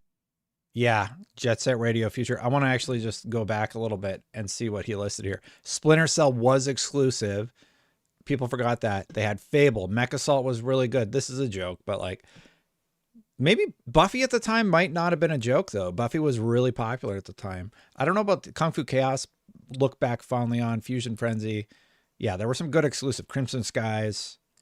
Big dog exclusives like Jet Set Future, Knights of the Old Republic, Whirlwind, Jade Empire, Ninja Gaiden, Riddick, Oddworld. Riddick was so good. Chronicles of Riddick: Escape from Butcher Bay was absolutely an amazing game. I really, really liked it. Oddworld, like there were so many good Xbox games back in the day. And there's so many good people out there who aren't subscribed. So hit that subscribe button, hit that bell if you're not subscribed just yet. If you're already subscribed, hit that like button. Let's get back into it. Stranger's Wrath, and they were leading the way in something very new and exciting called online multiplayer. My name is Chuck. You cool, dumb master? Although Halo put them on the map, Xbox Live is what would carry their consoles for years to come. Then we hit the Xbox 360 era. This is where Nintendo goes, fuck you guys, I'm doing weirdo shit now, leaving Microsoft and Sony to duke it out. 2006, Microsoft says, get the hell out of here with that Resistance game, nobody wants that. 2007, they pull out the big guns. So Mass Effect, yeah. And the original Uncharted wasn't quite there yet, but they were doing pretty good. The PS3 was sort of wavering, but he brought up Xbox Live earlier, and a big part of the reason that I got my Xbox was not only for Halo, which I would modify later so that I could play online the original Halo, but it was Rainbow Six 3, which included the headset. I love that game. And it's really nice to see somebody talk about all the good stuff that happened during the original Xbox and the Xbox 360 era. I don't know what's going on with this revisionist history where people are saying the original Xbox wasn't great. There were some phenomenal games on that original box, and we all know the 360 dominated. So it's always really weird to me when I see these videos and they're like, the 360 didn't do that great. It's like 360 is the best Xbox at their best. So it's a little nuts to me. Sony is sitting there with stupid ass Uncharted 1. 2008, Xbox says, ha, too human. No. Oops, I mean Gears of War 2, but then Sony says, bitch, ever heard of a game called Metal Gear 4? Get that bullshit out of my face. 2009, Xbox is like, Halo Wars. That's when Sony goes, Halo Wars? Are you being serious out here? Stand back, everybody. Uncharted 2. I'm about to end this company's whole career. Boom. Uncharted 2 is the first game I've ever given a 10. Or like the perfect score that I could ever give it. You should buy 2 copies of that game. Uncharted 2 was so freaking good for its time. And then they had like the multiplayer aspect. I believe that was Uncharted 2 had multiplayer. It was so, so good. Uncharted 2. Now, do you see what is happening here? The big franchises on both of these consoles are cover-based third-person shooters, except where Gears and Halo start to stagnate. Naughty Dog continues to reinvent itself with each game. Recently, Xbox acquired Double Fine, Playground Games, Obsidian, and Ninja Theory. But just because you're buying promising studios doesn't guarantee you incredible games. Remember when Microsoft purchased Rareware? These guys were on fire during the previous era, but once Microsoft got them, the hot streak ended. Cameo, Perfect Dark, Zero, Viva Pinata, Banjo, Nuts and Bolts, these were decent games, but not the smash hit titles Microsoft was probably hoping for when they bought Rare for $375 million. Yeah, they also had Fable Legends, which started in development. I feel like at that time, Microsoft was just like chasing trends, so they were trying to do the 4-player thing, and Fable Legends, which was fine. I wasn't a big fan of it. They just canned it. They're like, this just doesn't work. From an outsider's perspective, their underwhelming purchase of Rare may have been one of the driving factors behind their reluctance to invest further in their studios. One of their most anticipated titles, Scalebound, was cancelled after 4 years in development. Rare was reduced to making shovelware Kinect games. Crackdown 3 spent 5 years in the oven and came out half-baked. But Crackdown 3 was such a disappointment. Crackdown 1 was great. Crackdown 2 was whatever. But Crackdown 3 should have been amazing. And it just wasn't. Bungie left Microsoft to work on Destiny. Their best games of this generation, Ori and Cuphead, are now both available on the Nintendo Switch. Either these guys just have the shittiest luck ever, or they aren't willing to dig deep and spend the money to get stuff made right. This was 4 years ago. So they dug deep and they bought Activision Blizzard, right? I do wonder, like, what was going on 4 years ago? Because it was about 3 years ago when they really started to turn things around with Game Pass and sort of start hitting their cadence. But this Dunkey video is 4 years old, so it's at like a very low point in Xbox history. Interesting. Their flagship titles, Gears and Halo, are no longer the cutting-edge giants they were years. That's not fair. Like one glitch in Gears 5. I don't remember Gears 5 being like a disaster or anything like that. So yeah, I don't know. But yeah, they're not the juggernauts, but they're technical masterpieces. Ago, Halo 5's campaign was an embarrassment. Halo 5 is, I hate Halo 5. I really, really do not like Halo 5. Halo Infinite I really, really like. But Halo 5, oof. Every front, and Gears of War 4 and 5 are essentially Xbox 360 games with a fresh coat of paint. While Sony... I disagree with his take on Gears 4 and 5. They do so much technical-wise that you can't just say they're like new-gen versions of it. They're doing so much behind the scenes, and those games are really good. Have they innovated? No, but like Uncharted was the same game through Uncharted 4, just improved graphically, right? So I think that one's a little bit of a weird criticism, but everything else he's been correct. Sony and Nintendo kept turning up the heat with ambitious games like Mario Odyssey, Uncharted 4, God of War, Breath of the Wild. The Xbox One has coasted by on being the system you get because your friends have Xbox. They aren't putting out boundary-pushing pieces of art. Their big games are run-of-the-mill multiplayer shooters. So what is the point of the Xbox One? It's a coffee table. Microsoft is hitting the reset button. They are saying, forget about this. That never happened. Xbox Scarlet. This is the future. Why would anybody buy this? Yo, Halo Infinite. You got an all-new engine. You know what's really funny? So this was probably made before the Halo Infinite delay. But I wonder if he's going to get to it. The real reason people bought it is because Game Pass, I think. Just the sheer amount of stuff that you end up getting on Game Pass with the console, the way that they structured the pricing and everything, like it worked really, really well for them. Let's keep going. You got 343 Industries. You got 120 frames per second. You got a trailer of a man talking. You got the creative director getting fired a year before the game is set to release. As much as I would love to see a groundbreaking Halo game, all signs are pointing to Infinite just being another in a long line of disappointments. And with Death Stranding... You know what's funny? Oh, he's going to go to Death Stranding. Halo Infinite launched and it was pretty good. It had free multiplayer. They had to delay it a year. But I would argue that Halo Infinite wasn't a disappointment. I think Halo Infinite, even like today, you have people like Actman saying Halo Infinite was his game of 2023 because it improved so much. They're currently on season 5 and it's great. Death Stranding, I think Death Stranding was good, but it was... and Last of Us 2 right around the corner, you have to wonder, how long does Xbox have left to turn it around? Why does the PS4 still have no games? The Xbox has like more compelling exclusives. I mean, it's got a Halo game, it's got Crackdown. I mean, it's gonna have that new Platinum Games game. It's got Sunset Overdrive. I mean, what's the PS4 have? Yeah, PS4 ended up having a lot of games. Dunkey's great. Dunkey's one of my favorite YouTubers, honestly. I think he's critical sort of everything, and he takes a really interesting look at how things are actually playing out. Let me know what you think, though. Hit that subscribe button, hit that bell, especially if you like this React content. I do React content every day. They release at 3 p.m. I do appreciate it. If you want to become a member, support this channel, hit that join button. It's right down there. Just wait for the arrow. It's going to click on there. And I'm going to get out of here, and I'll see you for the next one. Check out this previous React video. It's over here, and I'll see you for the next one. Bye for now, everybody.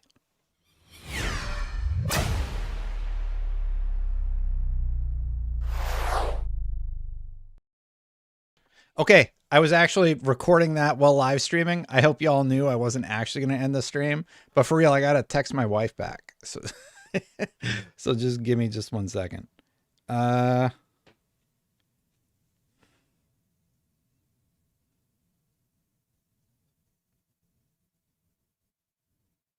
Let's keep going. There actually was an update to that rumor.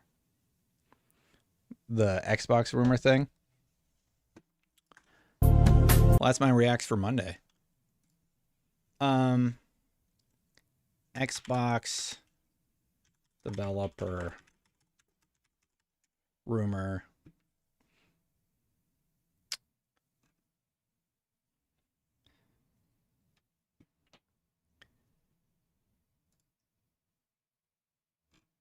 So everybody's just talking about my rumor, though.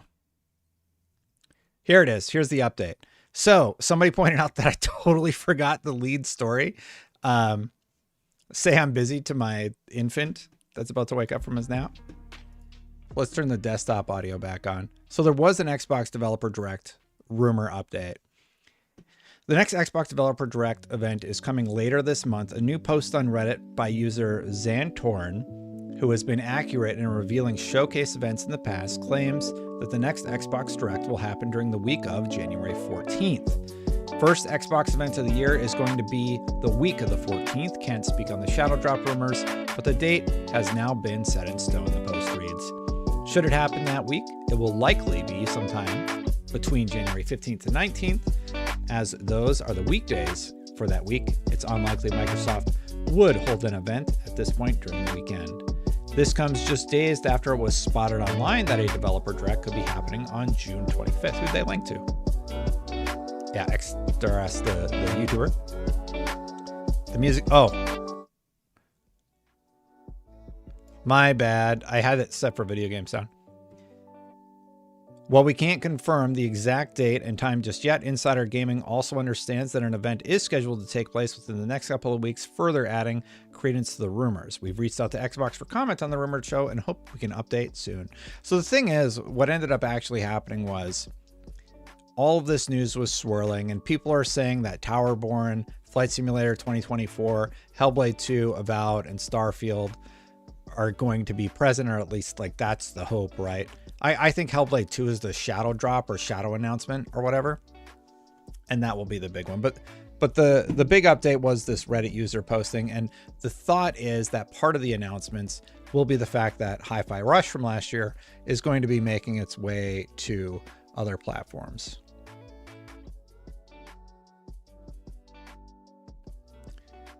So there's that. And that's kind of, that was the last thing I had on my list to talk about, y'all. Is there another? Do you want to do another reacts? This is lo-fi music. Good. Johan. Yeah, lo-fi, but too loud.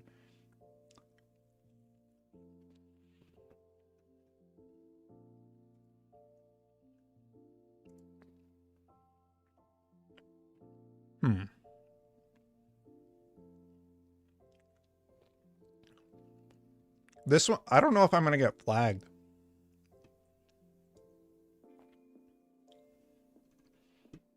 Oh, okay. Somebody wanted me to react to this one. I don't know if this one's going to be any good, though. Maybe it'll just be like live stream content.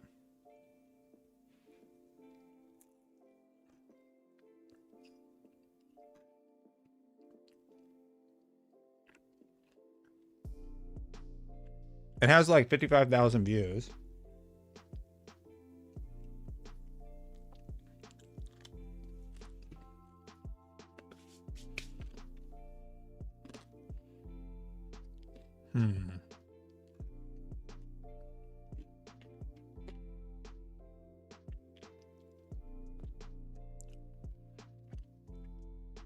All right, let's do this one. I'm going to chance it.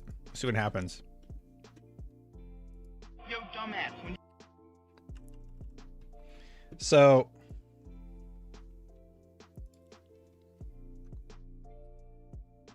you know what? I don't want to read this one.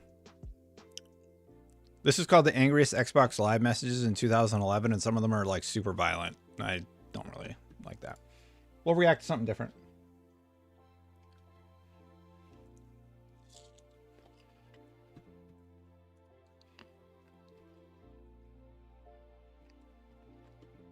You know, I want to watch the Power On documentary.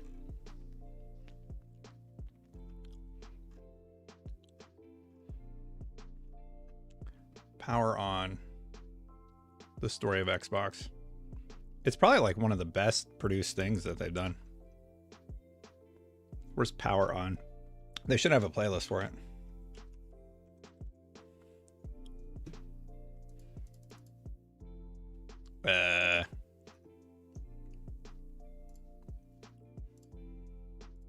Sorry.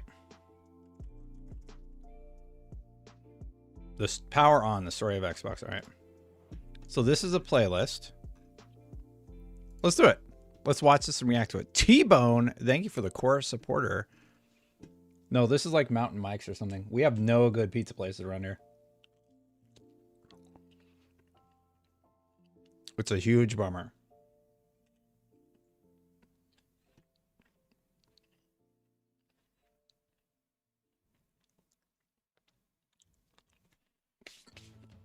Have an appetite for football that's never satisfied as the betting lines change.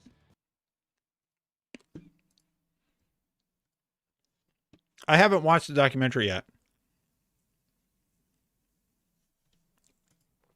Part 1's 45 minutes long. I don't know if we want to watch that. I know I'm really boring right now. I'm just so hungry.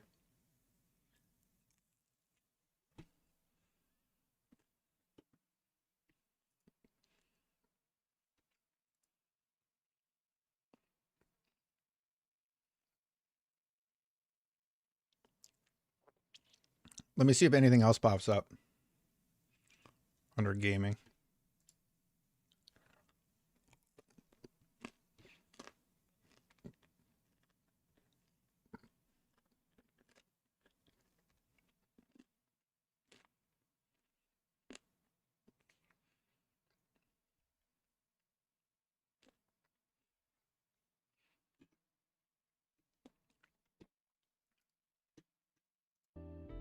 Sorry, turn off music for a second.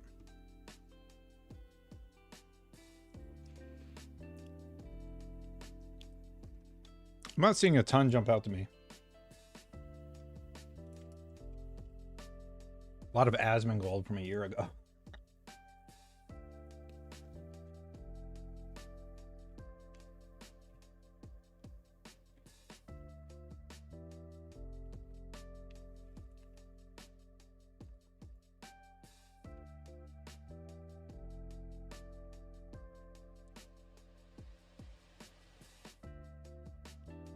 Does anybody watch Fully Ramble-matic, the new thing?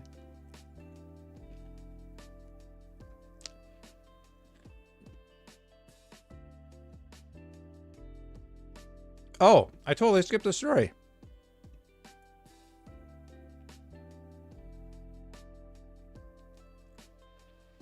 Yeah, there was a Metal Gear update. The rumor is that they're remaking the original Metal Gear.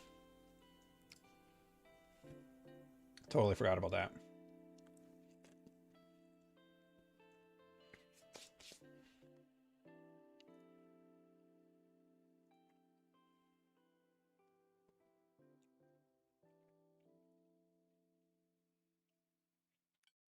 I think that would be awesome if they remade it. Oh, my son's up, but my wife's here. Good timing. I do have a Discord, T-Bone.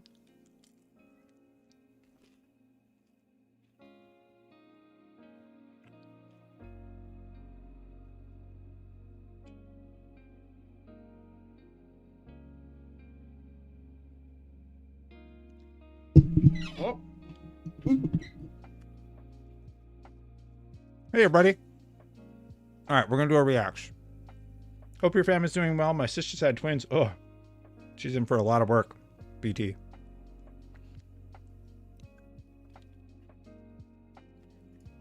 So either I'm being robbed or my wife's here to get my son who's waking up from his nap.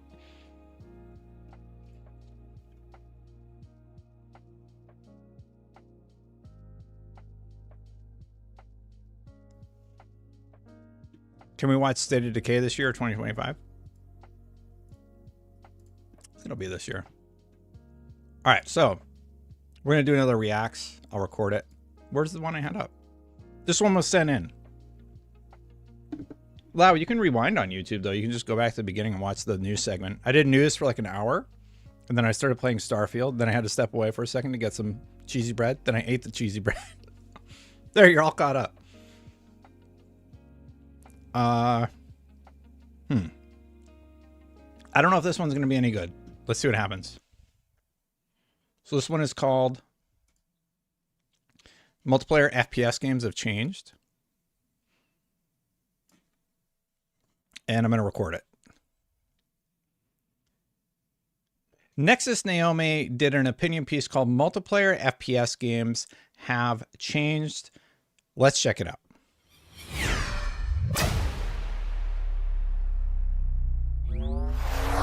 Not sure if this one will see the light of day, but it was sent in. Let's watch it.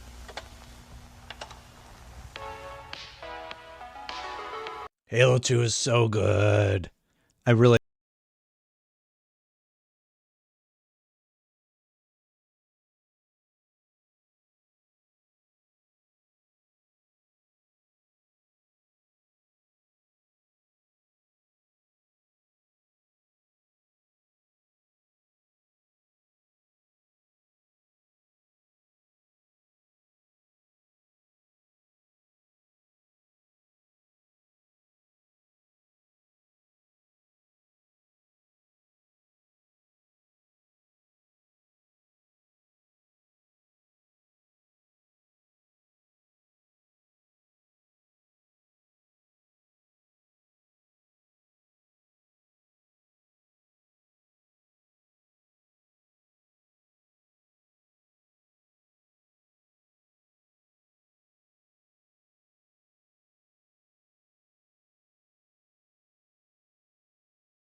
Yeah, I think just more people play games nowadays, right?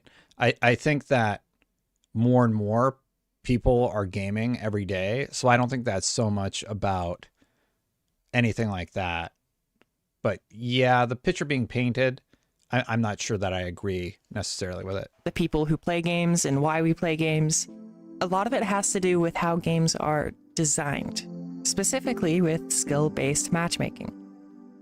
Skill-based matchmaking is not a new thing at all in games. I hate it. Call of Duty 4, Modern Warfare, the original one, even had skill-based matchmaking back in 2007, which, by the way, can you believe that that was approaching 17 years ago? Yeah, I'm old. But I got these systems, these algorithms were very rudimentary. Up until the mid to late 2010s, around 2016, 2017, games really didn't have consistent skill-based matchmaking. Nowadays, they do. To a lot of people, the idea of skill-based matchmaking sounds good. Who wouldn't want to play in? But the problem is, once you're established, it's just a sweat fest every time you play it. So you never have matches where like you just stomp the other team. It's always like a battle of attrition. Who can stick with it the longest? And that gets a little bit tiring. In lobbies with others around their skill level. Well, a lot of people, as it turns out. Casual matches are kind of disappearing, with a push for each lobby you play in being competitive. Yeah. Since SBMM is That's dynamic, players often find games where they are overmatched, and queue times suffer as lobbies are no longer created based on region, which also impacts ping and server performance. Do you remember booting up your favorite shooter, finding a lobby with a lot of fun people, and then rolling over to the next map with the same people after each match? Jesus. That was a mouthful. What? That just doesn't really happen anymore. You're usually thrown back out to the lobby, and the matchmaking has to go through its process, finding the optimal groups of players around your skill level. Oftentimes, there are a lot of sacrifices that are made to get there. I think that part of the reason that happens is because game designers said we have a higher retention rate when we use skill-based matchmaking than when we don't. And that's why it's like the standard, right? Because otherwise, you're only going to have 50% of your player base stomping the other 50%. And that's how it's going to be all the time. So, yeah. I think Warzone is pretty good also. I think people poo-poo on Call of Duty because it's cool to poo-poo on Call of Duty. I think Warzone's great. Another issue that comes with modern game design is live service games. This topic is especially one that's been discussed to death, so I won't really beat the dead horse here. I'll say live service games are on the way out. I think the live service bubble, there's another video from Bellular who said the live service bubble is burst. Totally agree with that. I think they're dead. More than I have to. Progression systems in games used to be everywhere. The more you played, the more you unlocked. Everything was available at launch. If you threw yourself into a game and devoted yourself to it, you were going to be able to unlock a lot of cool stuff, whether that be skins or emblems or whatever the game offered to reward you for simply playing and enjoying it. Nowadays, a lot of that progression is oftentimes just relegated to either microtransactions, where they've been locked behind a paywall, or they're locked behind predatory live service progression systems. And what I mean by that is that there are incentives to keep players logging in every single day. You gotta log in to collect your new item, but you gotta make sure you're following that battle pass before it moves on to the next one. There's a huge sense of the fear of missing out, the FOMO, that really wasn't present in older games. I think the recent #drama of the Game Awards perfectly illustrates this developer mindset. If you don't know, Christopher Judge, the voice actor for Kratos in the new God of War games, made a joke, made fun of the new Call of Duty campaign Link, and the response from those COD developers is so enlightening. It's all about metrics. Absolutely. And that's the problem. Funny, but yeah, the metrics that COD absolutely destroys all the God of War games, probably combined, to be honest, is also equally laughable, if not more. Imagine having short user engagement once your game is consumed. Can't relate. So these were COD developers responding to the Christopher Judge joke. But the thing is, they're in a environment that reinforces that it's more important to have repeated user engagement because those users become consumers. They buy that next thing. The entire industry, I feel like, is built on a house of cards right now, because when that live service bubble bursts, when people smarten up and stop buying the microtransactions, if that ever happens, everyone's going to feel that pinch. It's going to be hugely problematic for a lot of people. And maybe she's going to get to it here in a second, but it's a problem. It's all about keeping players online as long as they can. Yeah. Even it's if exhausting. player experience or fun takes a backseat in that process.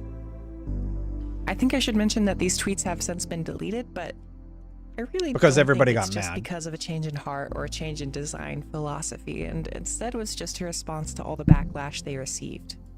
Even modern FPS games that are heralded as good still suffer a lot from modern design philosophy. Halo Infinite has been receiving a lot of praise for how good it is, or I should say how good it is now. Yep. The game launched 2 years ago and is just now finally getting to the point where players are overall satisfied with it.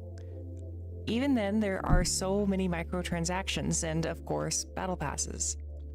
I want to say something about Halo Infinite. I don't think Halo Infinite was ever as bad as people made it out to be. I think the core gameplay systems were working quite well. There were some issues with networking, however, that were adjusted and corrected, and Halo Infinite Season 5 is really good. Also, on Halo Infinite's microtransactions, they're kind of hard to find. Like, Halo Infinite doesn't do a great job of putting their store front and center to their own detriment. I have to imagine they're losing money.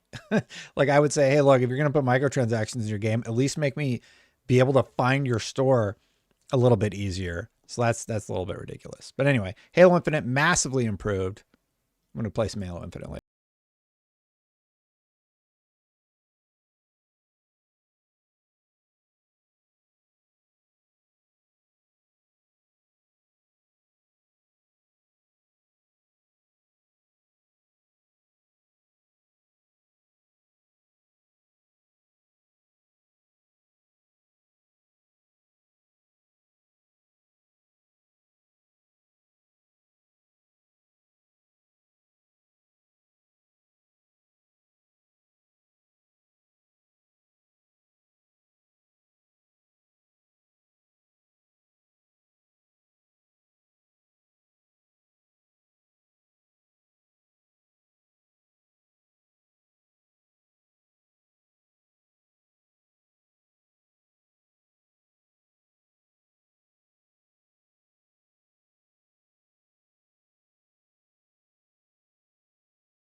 Industry, it's not quite as dark as she's making it out to be in this particular segment, but I do think things are going to change. There's a lot of first-person shooter games. If you want to play newer first-person shooters, they're just being made by smaller developers these days, right? I think, what was it, Splitgate, not that long ago, came out and everybody loved it. So there are games like that that come around every once in a while, and they sort of give you that fix that you've been looking for. So I don't necessarily agree that it's as dark, but we are going through a reset point. I do think we see more layoffs in 2024. Things are going to change quite drastically in the landscape over the next 5 years, in my opinion. And we're kind of right at that cusp right now. Everybody's adjusting. But I think there will always be indie games to fill some of those Oh, gaps. she literally said it. I shouldn't have paused right there.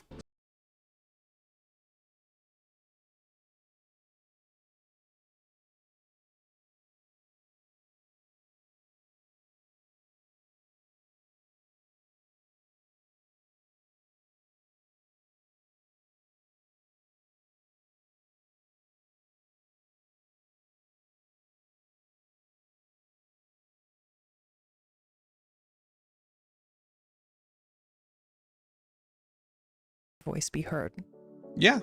Sometimes when I look around at the current state of the gaming genre or the gaming industry, I do get discouraged. I hear that. But I don't think things will stay like this forever. At least, I hope not. It won't. If you made it to the end of this video, then thank you. I hope you enjoyed it. Go check out the full Subscribe if you'd video. like to see more of my stuff in the future, and take care of yourselves. Happy gaming. That's a pretty good video essay. Now, somebody had sent that in.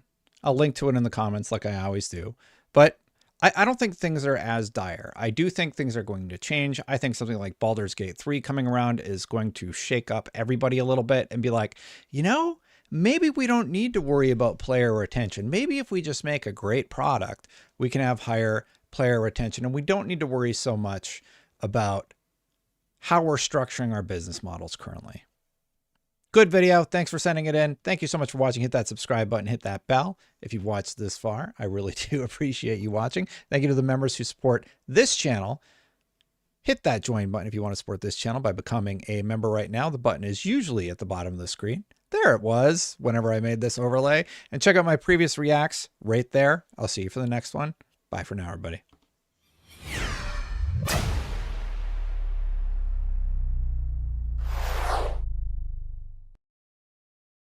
Don't forget, I'm still live.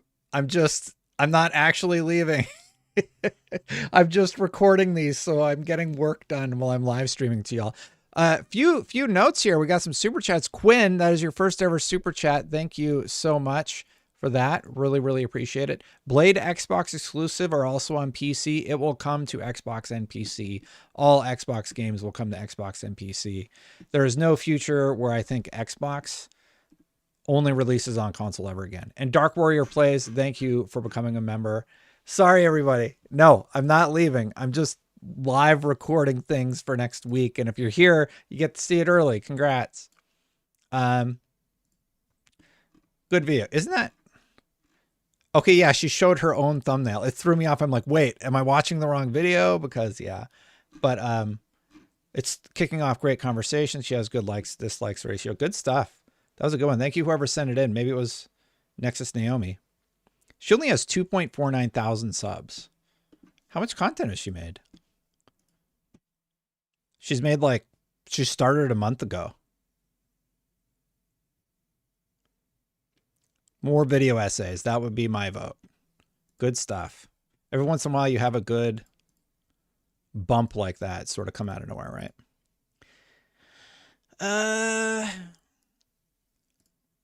I mean, I could do another reacts. What do you guys want to do? What do I got for games? I could play I'll play, oh man, I kind of want to play Path of Exile. You should do more private chill chat streams outside of IGN. JJ, that's the plan. So for the new year, my plan is every Saturday morning, we get an interview show. Next week, it's going to be Jez Corden. I think the week after that, it's somebody else. I got to check my schedule, but I think it's, yeah, and I think I got to schedule one of them actually. Yeah, I think I got all January booked up and my first guest for February. So we have a show every day, every Saturday, kind of like the one with Michael Pachter. Michael Pachter was the first one to kick it off. What's the deal with Destin lately? Not much after Activision deal. Now I'm seeing like 3 a day. We closed the cookie business. So instead of the effort I was putting towards the cookie business, I'm going to put it into the YouTube channel. So Matthew was wondering, the goal was to do 3 a day for all of January, but very quickly I realized that the Path of Exile Let's Play is just like a weird format. Like, I'm not known for doing Let's Plays. I don't think I'm particularly good at them. People want to come here and watch news, talk about news, and see reactions. So the 2 videos a day, which is about what I can manage in addition to like my IGN responsibilities and my dad responsibilities and all that stuff. I think the 2 videos a day, I can do the news story and I can do a reacts. So the reacts that I filmed are for Monday and Tuesday, and then I'll, of course, I'll record more. And those are my 2 videos a day. The news story should hit 7 or around 7. Sometimes things get crazy with the kids or whatever, and I miss it. But I have done 2 videos a day. I stopped doing 3 because the Let's Plays weren't working. I think if I'm going to do that, then I would hire an editor. I really want to play Final Fantasy 16. Games I want to play, not on stream, just like for me, for Destin, right? I want to play Final Fantasy 16 and Path of Exile will definitely be one of them this year, etc. How about a separate channel for Let's Plays? Maybe, Sala. I just, it's not so much time management. I'm just weird. Everybody keeps asking if I tried the finals. I played it in alpha or something, and I thought it was good, but yeah. How long is too long for a react video? It depends on the video. If it's a really good video, I don't really care how long it is. I'm not going to react to that 4-hour-long plagiarism thing that talks about the mooch and stuff. I don't really have anything to add to that one. It's just like, yeah, plagiarism's bad. But like an hour, I guess like an hour would be the cap. I might break it up into 2 parts, because if you have the main video and then you have a video reacting to it, you're looking at what? 2 hours at least. Holden, you requested a 45-minute video react on FM. What's FM? Facebook Messenger?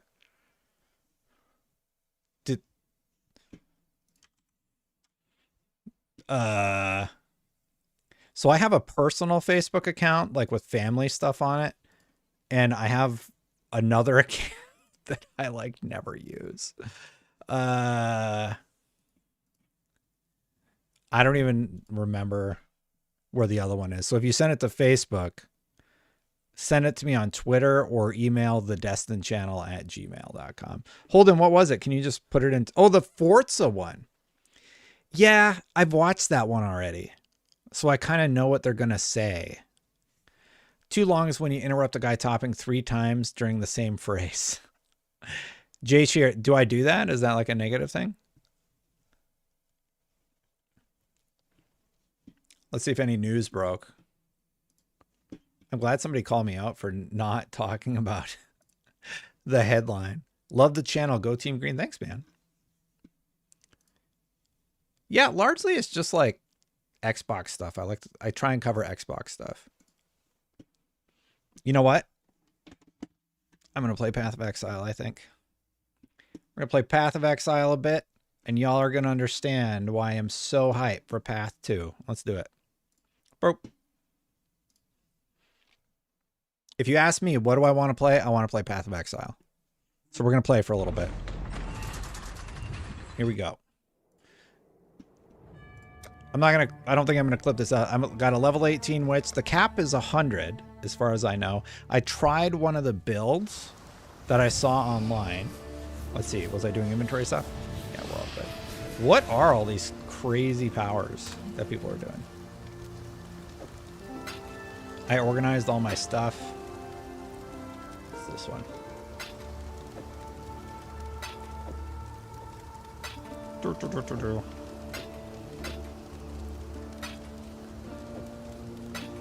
What is this? Whispering Essence agreed. Upgrades a normal item to rare. That's cool. Ballista totem support. Orb of alchemy. Do I need this? I don't know if that was like part of my build. Whatever. We'll deal with that later. So we just got to Act 2.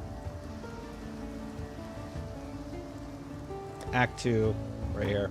Let's see what happens. I think I cleared everything in Act 1.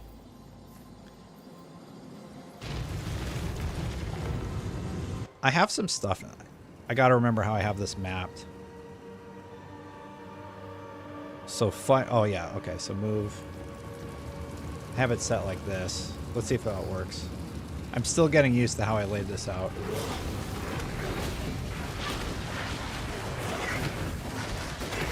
And then I think it was E for the flame totem.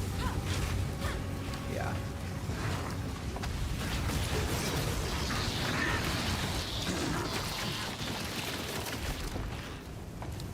I mean, it's doing its job. Get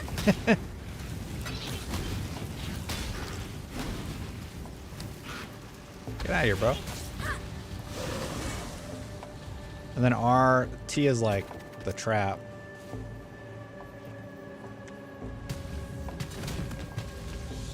I still have the corpses.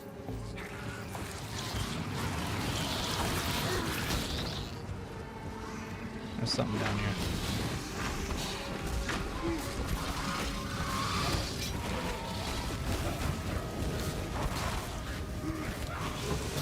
Yeah, build is doing its thing. Basically, this is the oh yeah. It's supposed to be healing. What was that? Did he like miss?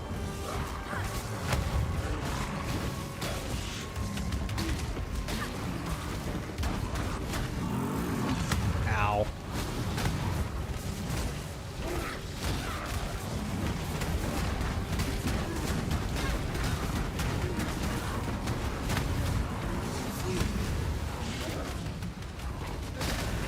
Dang it.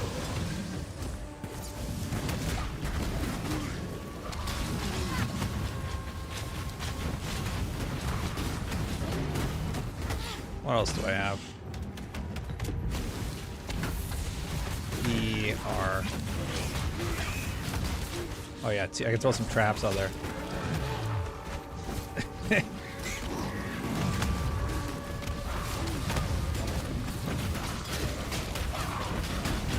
Maybe this guy's supposed to be like really tough or something.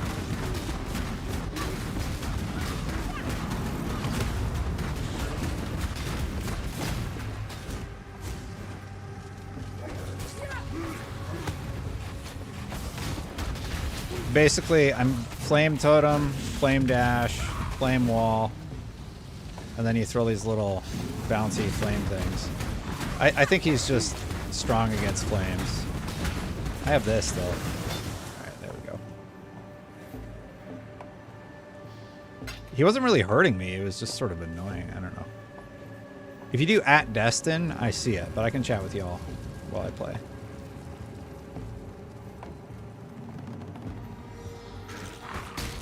Ooh, a force cache will do it. Battered foil.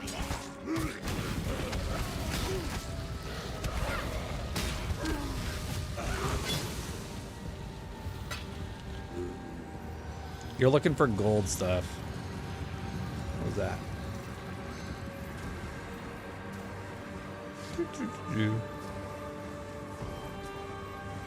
So do you guys like the live stream today? If you're still hanging out, like a little bit of news up front, a little bit of let's play it in the back.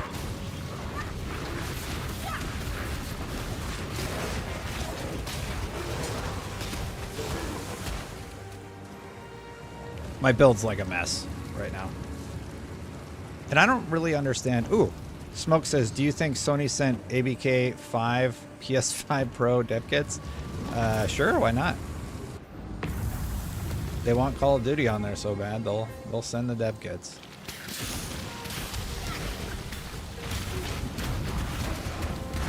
See, I can't even see the enemy.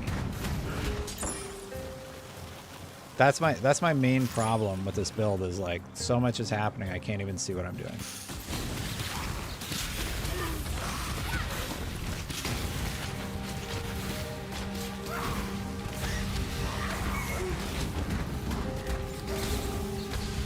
I think later it'll be like a clear build. Get out of here. Ooh, bronze scepter. That seems good.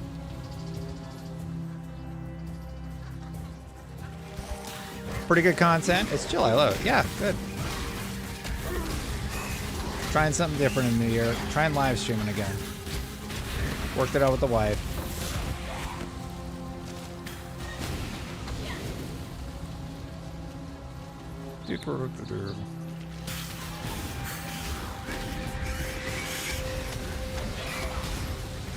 Lots of ads.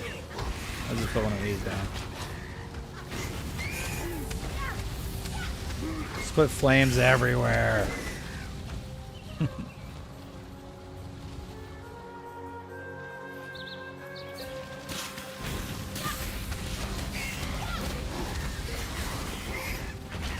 Come get it.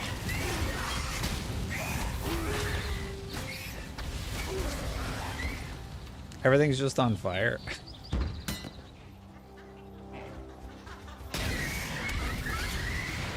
Ah, they're coming. Burn the forest down.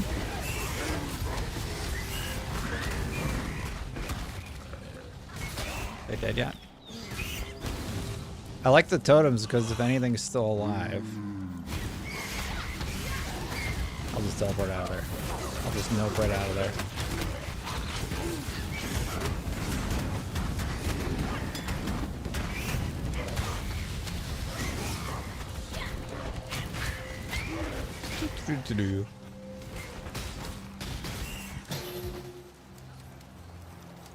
Chaos orb. That seems good.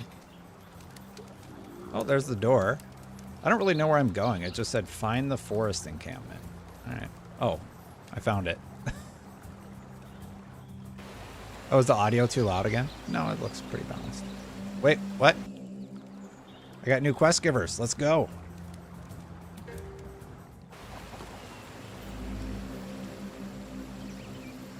Hot take. I think Path of Exile 2 is going to be massive. I am Bruce.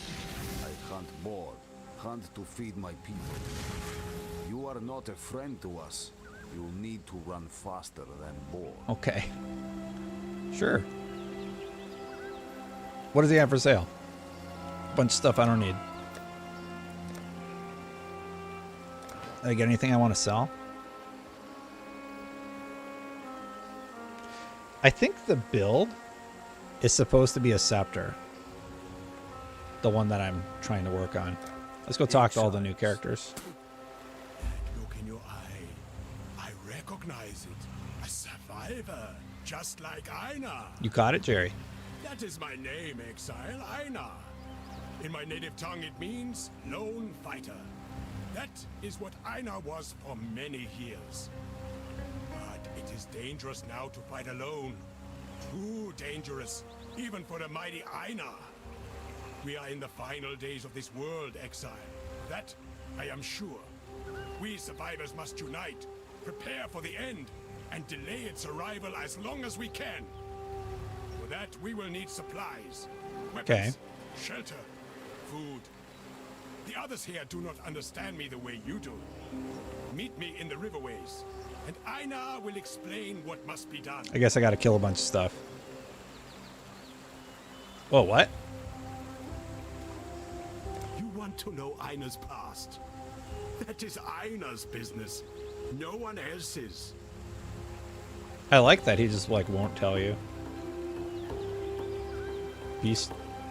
Oh, they're gonna have me go kill stuff. Let's go. What do you want? I didn't mean to talk to you, actually. You and me, we are the same. We dream big. We find new places. We do not tell stories. This is Path of Exile 2. About us.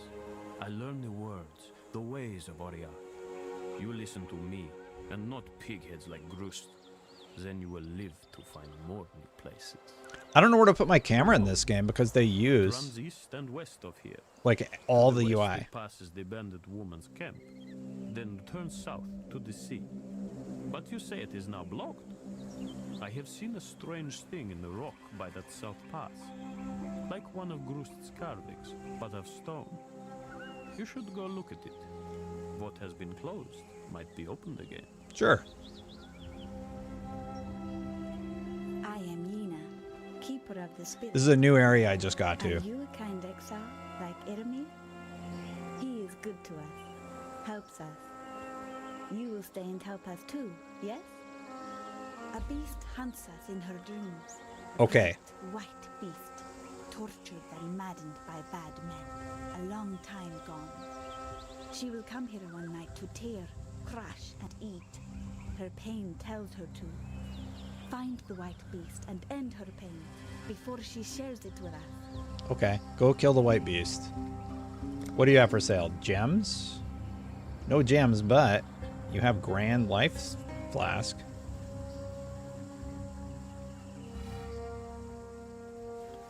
Sure. 3 Scrolls of Wisdom? Why not?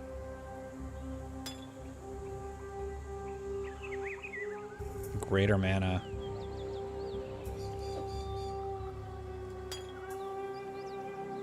$120.90. All right, I'll take that.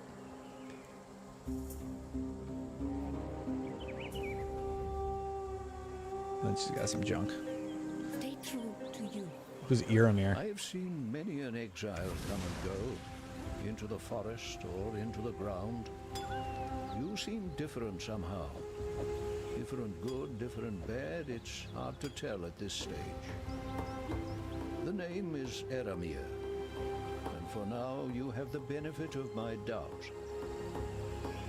Those bandits you've encountered out there, they're the dregs of Oriath.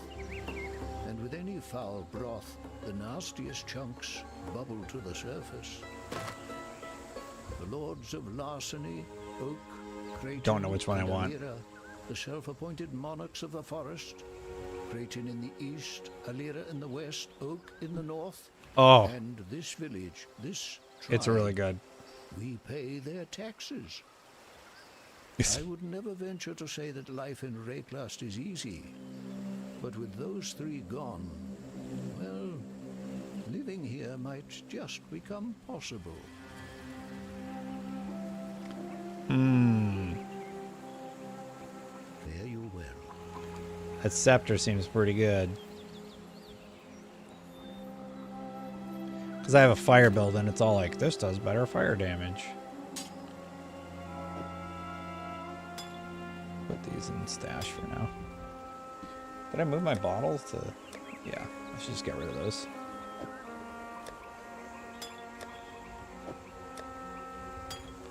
For when I inevitably make another character, I might put them over there.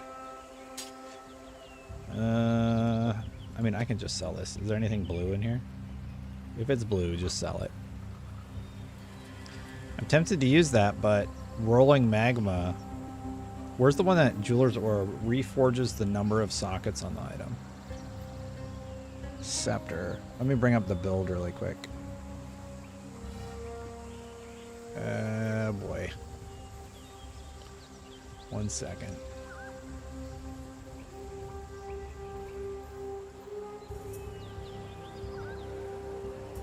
Yeah, it says you're supposed to use a scepter with this build. So let's do the scepter and we'll reforge it. The scepter is level 15. The one I have is level 11. All right. No! Oh, no! It's worse now. Oh, no.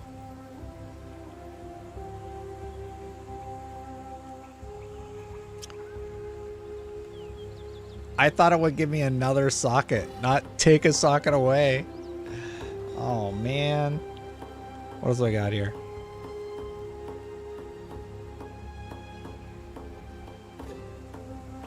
Upgrades, reforges with random modifiers. If I improve the quality, can I get an extra socket?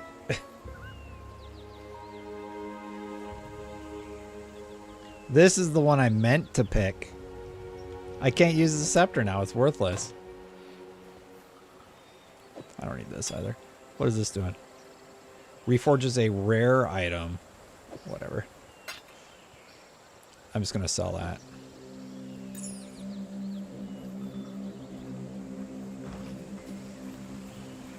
Sure. Hello. Hello.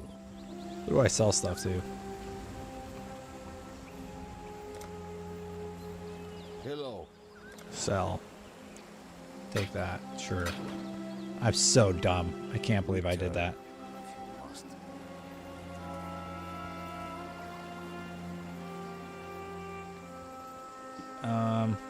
Let's go to the riverways. What's up, Jafit? Ready, Exile? It is time to hunt. Am I fighting you? But even a rotting carcass has its uses, yes? Then it is settled. We will make rotting carcasses and use them to produce the tools we will need to survive. But only the finest rotting carcasses will do. Aina is not picky, but I cannot say the same for the first ones. There are a few beasts nearby, Exile. Special beasts. We will find them. We will fight them. I will catch them. You will enjoy the fruits of my labor. Okay. We will be best friends. Let's Now, do it. Let's hunt. Together. So I just get him as a companion? I mean, I'll take it.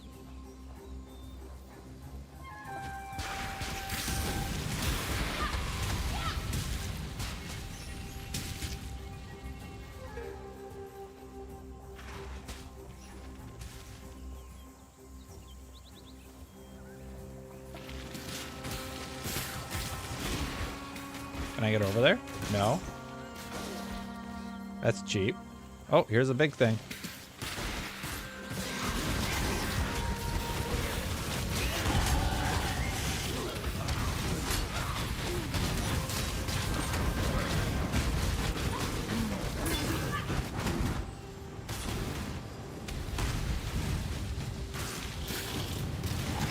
Did we kill the thing?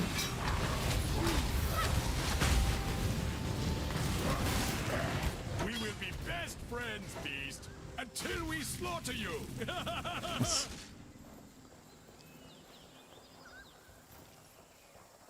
This guy's kind of cool. What do you think?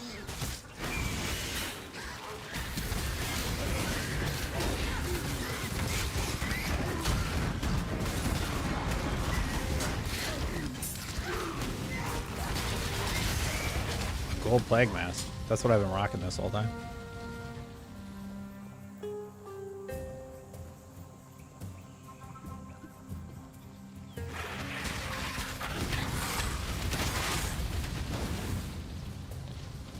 I get confused. It's a little hard for me to tell where the bad guys are, if I'm being totally honest.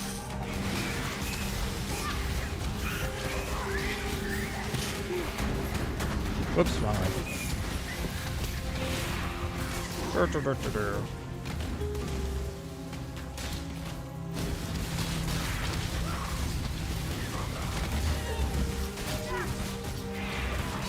Where are they?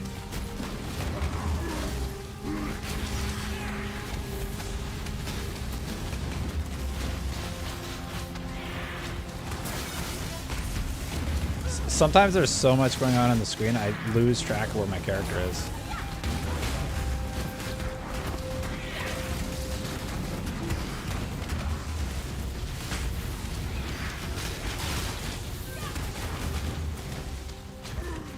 Okay, so I'm fighting the skull thing.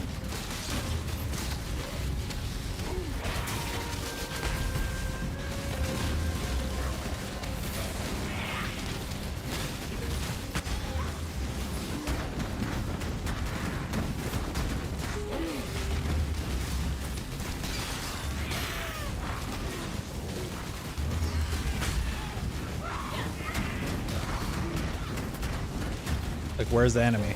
There it is.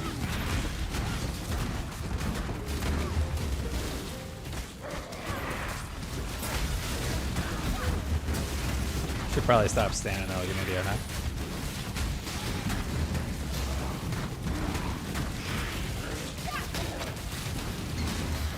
Where's the bad thing? Where's the bad thing? There it is.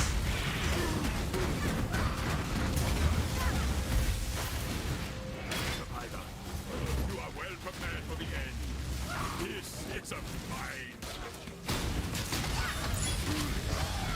Well, this is kind of fun.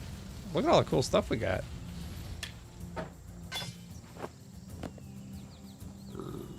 Anything not gold, I don't even grab it anymore.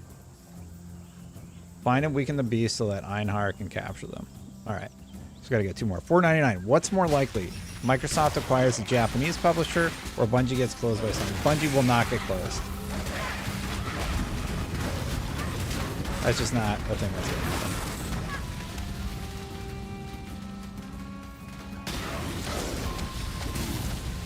I think Microsoft could buy a Japanese publisher. Who would that be, like Sega?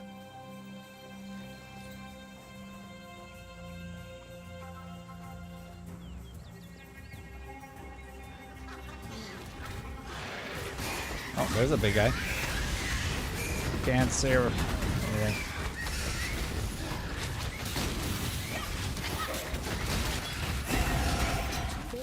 Level up. Heed my demands.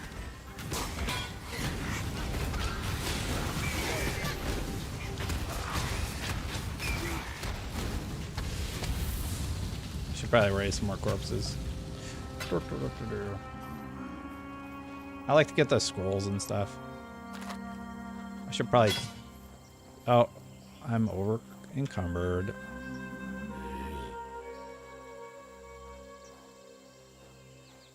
I guess I don't really need the bow.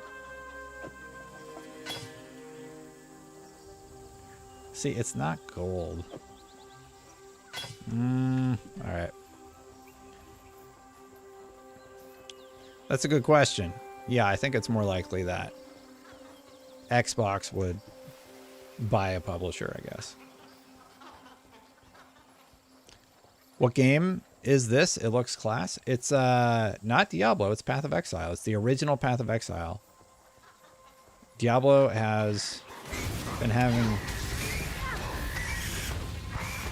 a lot of attrition in terms of its users, myself included, and I discovered Path of Exile. Everybody's been talking about it. Spoilers, it's really fun.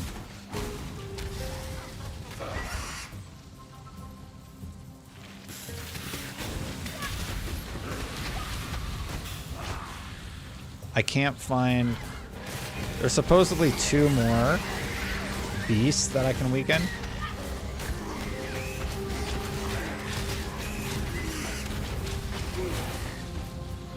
I just make fire death trap, basically.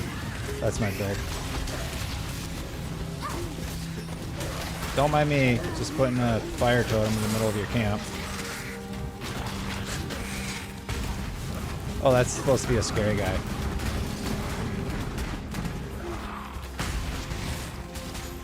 I keep forgetting to throw my exploding traps.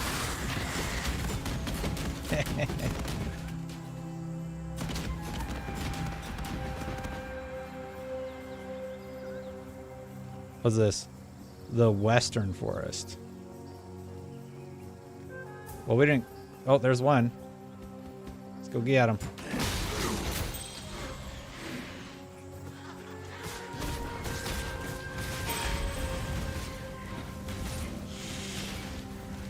How do we get over there? This way, it's this way. Einar's still trying to just fight him. No, we're gonna go around, we're gonna go fight that guy. Oh, not until we get this.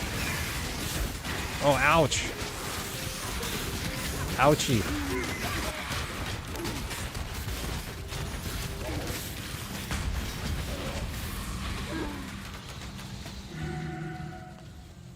Buff is speed related.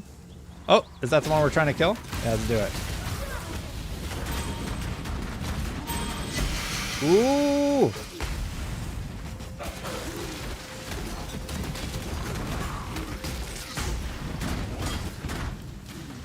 These guys are dropping some crazy good loot.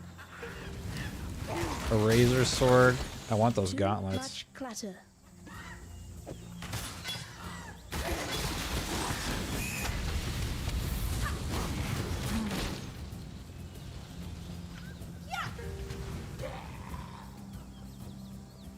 Alright, let's get around this and go get that big guy.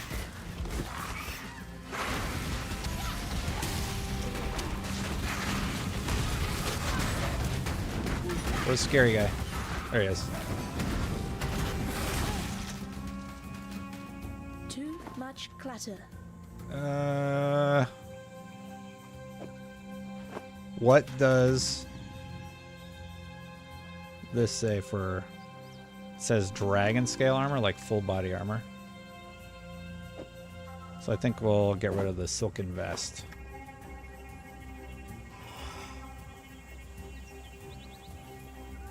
That skull character was like down here.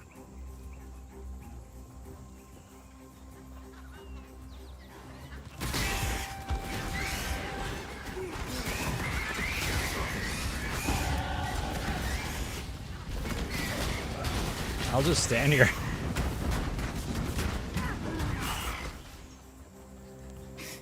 Did we kill it? Not, there it is. So our whole mission is to hunt these beasts.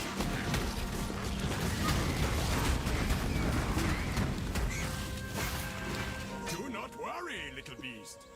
We are friends now. A bow or... Oh, I want the branch. Too much clutter.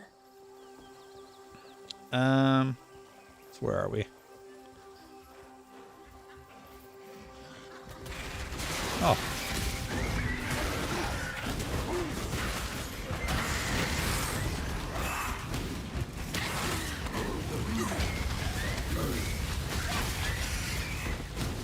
Nuke. Just nuke everything. It's great. Oh, there's the last one. We found it. I've leveled up like 4 times in just this bestiary segment. Oh, that guy hurts.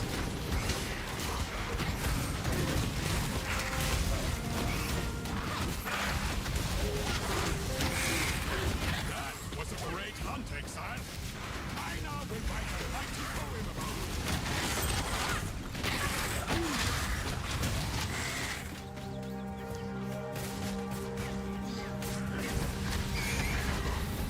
Einar, you gotta help me, bro.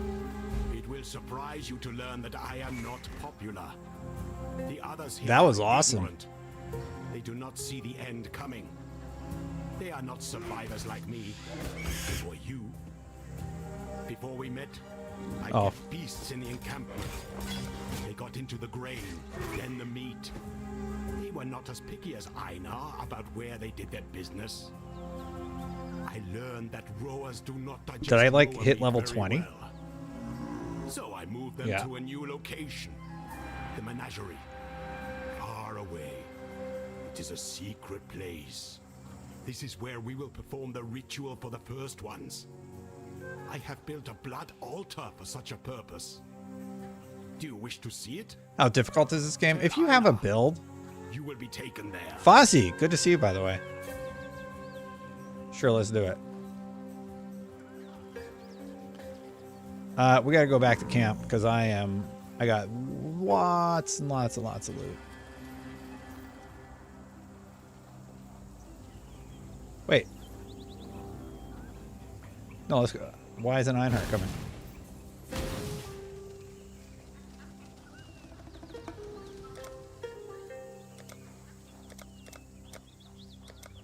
Challenges.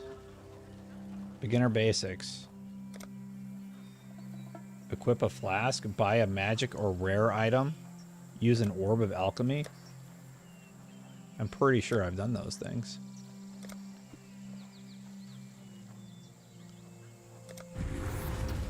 Oh! Should we go? Let's check out my...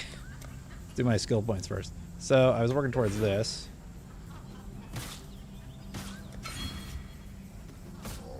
And then I gotta check the build, actually. I have like so many tabs open from the show today. Build information. I need the skill tree.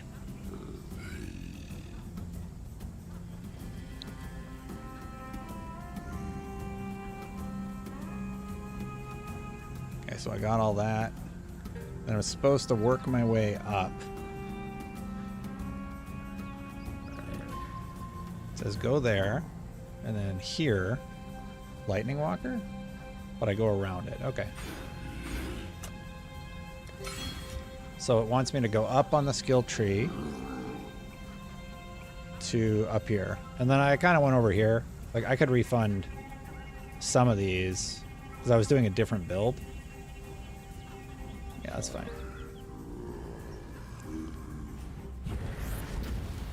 A little scared. What is it? Oh, there's all sorts of stuff here. Welcome to Einar's Menagerie, Exile. This is where I keep the beasts we capture. Do not worry about Oh, their they're gonna well-being. revolt. I do not think they will worry about yours. A little humor for you. But seriously, Exile, Einar takes very good care of the beasts we capture. I feed them, clean them, and read them the poems I write. Then, when you are ready, we slaughter them Oh, great. at the blood altar to prove to the first ones that we are worthy of survival. That part is not so friendly to the beasts, but if you read my poetry, you may consider it an act of mercy. What? Again, humor. My poetry is great. Einar's awesome. Look around. Take your time. But do not feed the animals. That is Einar's job. Okay, this guy's pretty fun. Arena just north. That is the blood altar. It is where you will perform. How long do you plan to play the game? Do you have any idea for the next one? I'm just going to play this one, I think, for now.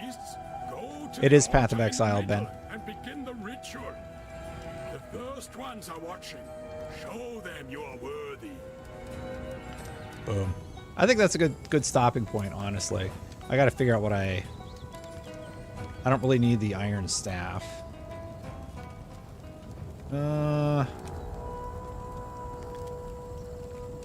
Kind of curious about this tunic. Oh, I don't even have the dex to use it. Red, blue, red, green.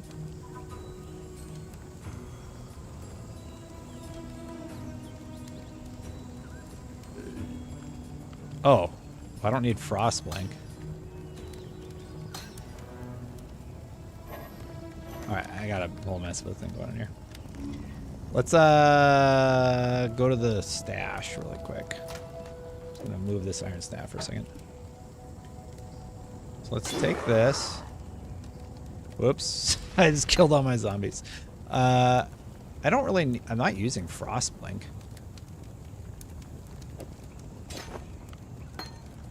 I wanna increase armor evasion, max life, regenerate life, fire resistance. What does this have? It's a way better, the scale double, I think, or whatever is better. Yeah. The dire shell is better, I think. Let's see if my character is actually starting to look not like a disaster. She's still not wearing pants?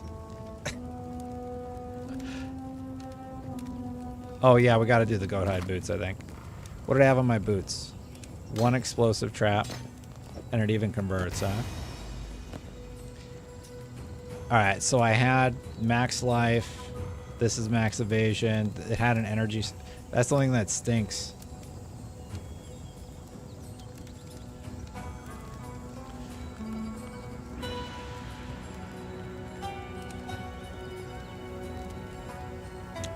Oh, and didn't I grab a pair of gloves? I did. What was the green thing I was going to put in there?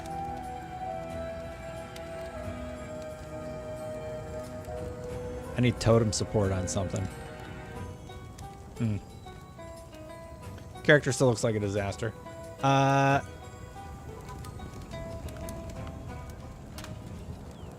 can't believe I screwed up this scepter. Let's identify the plague mask. So this one is level 16. So it has energy shield, stun and block. I don't really do melee attacks.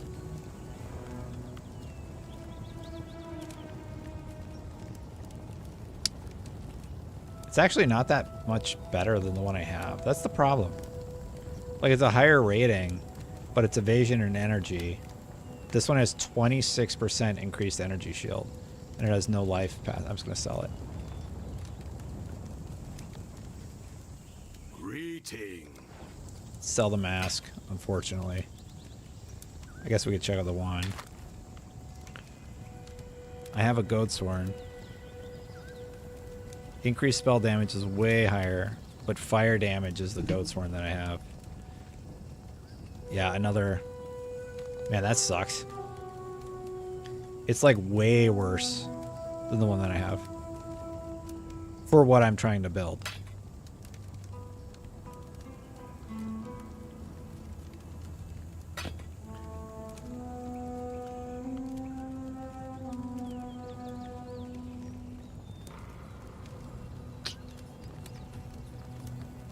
Yeah, let's just... How do you get the reforged socket stuff, though?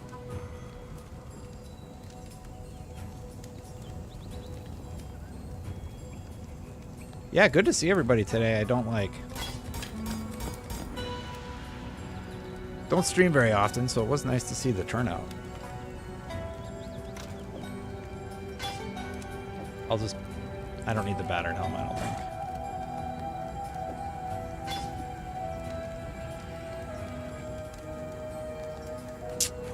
Corrupted? Does that mean I screwed them up? The slivers I had were really good though. That was a mistake.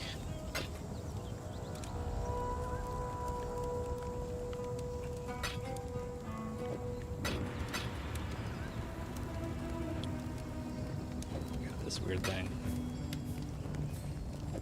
Do I have a socket I can put this in? No, I have a green socket. I have volley support. Oh yeah, alright, let's put that on something. Maybe move the greens over there. Okay, why are you up there? These are all the gems. These are like your powers, right? And I think the round ones are support. I can't really use Caustic Arrow. It's just not in my build. I got another blue one.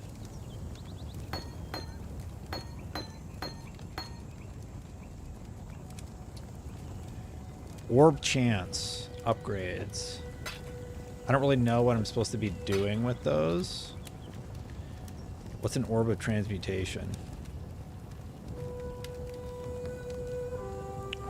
To get the Reforged socket, you need to buy 5 Reforge. Is that correct?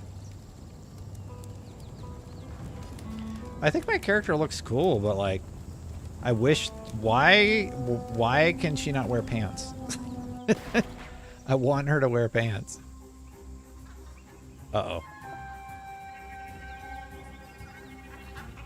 I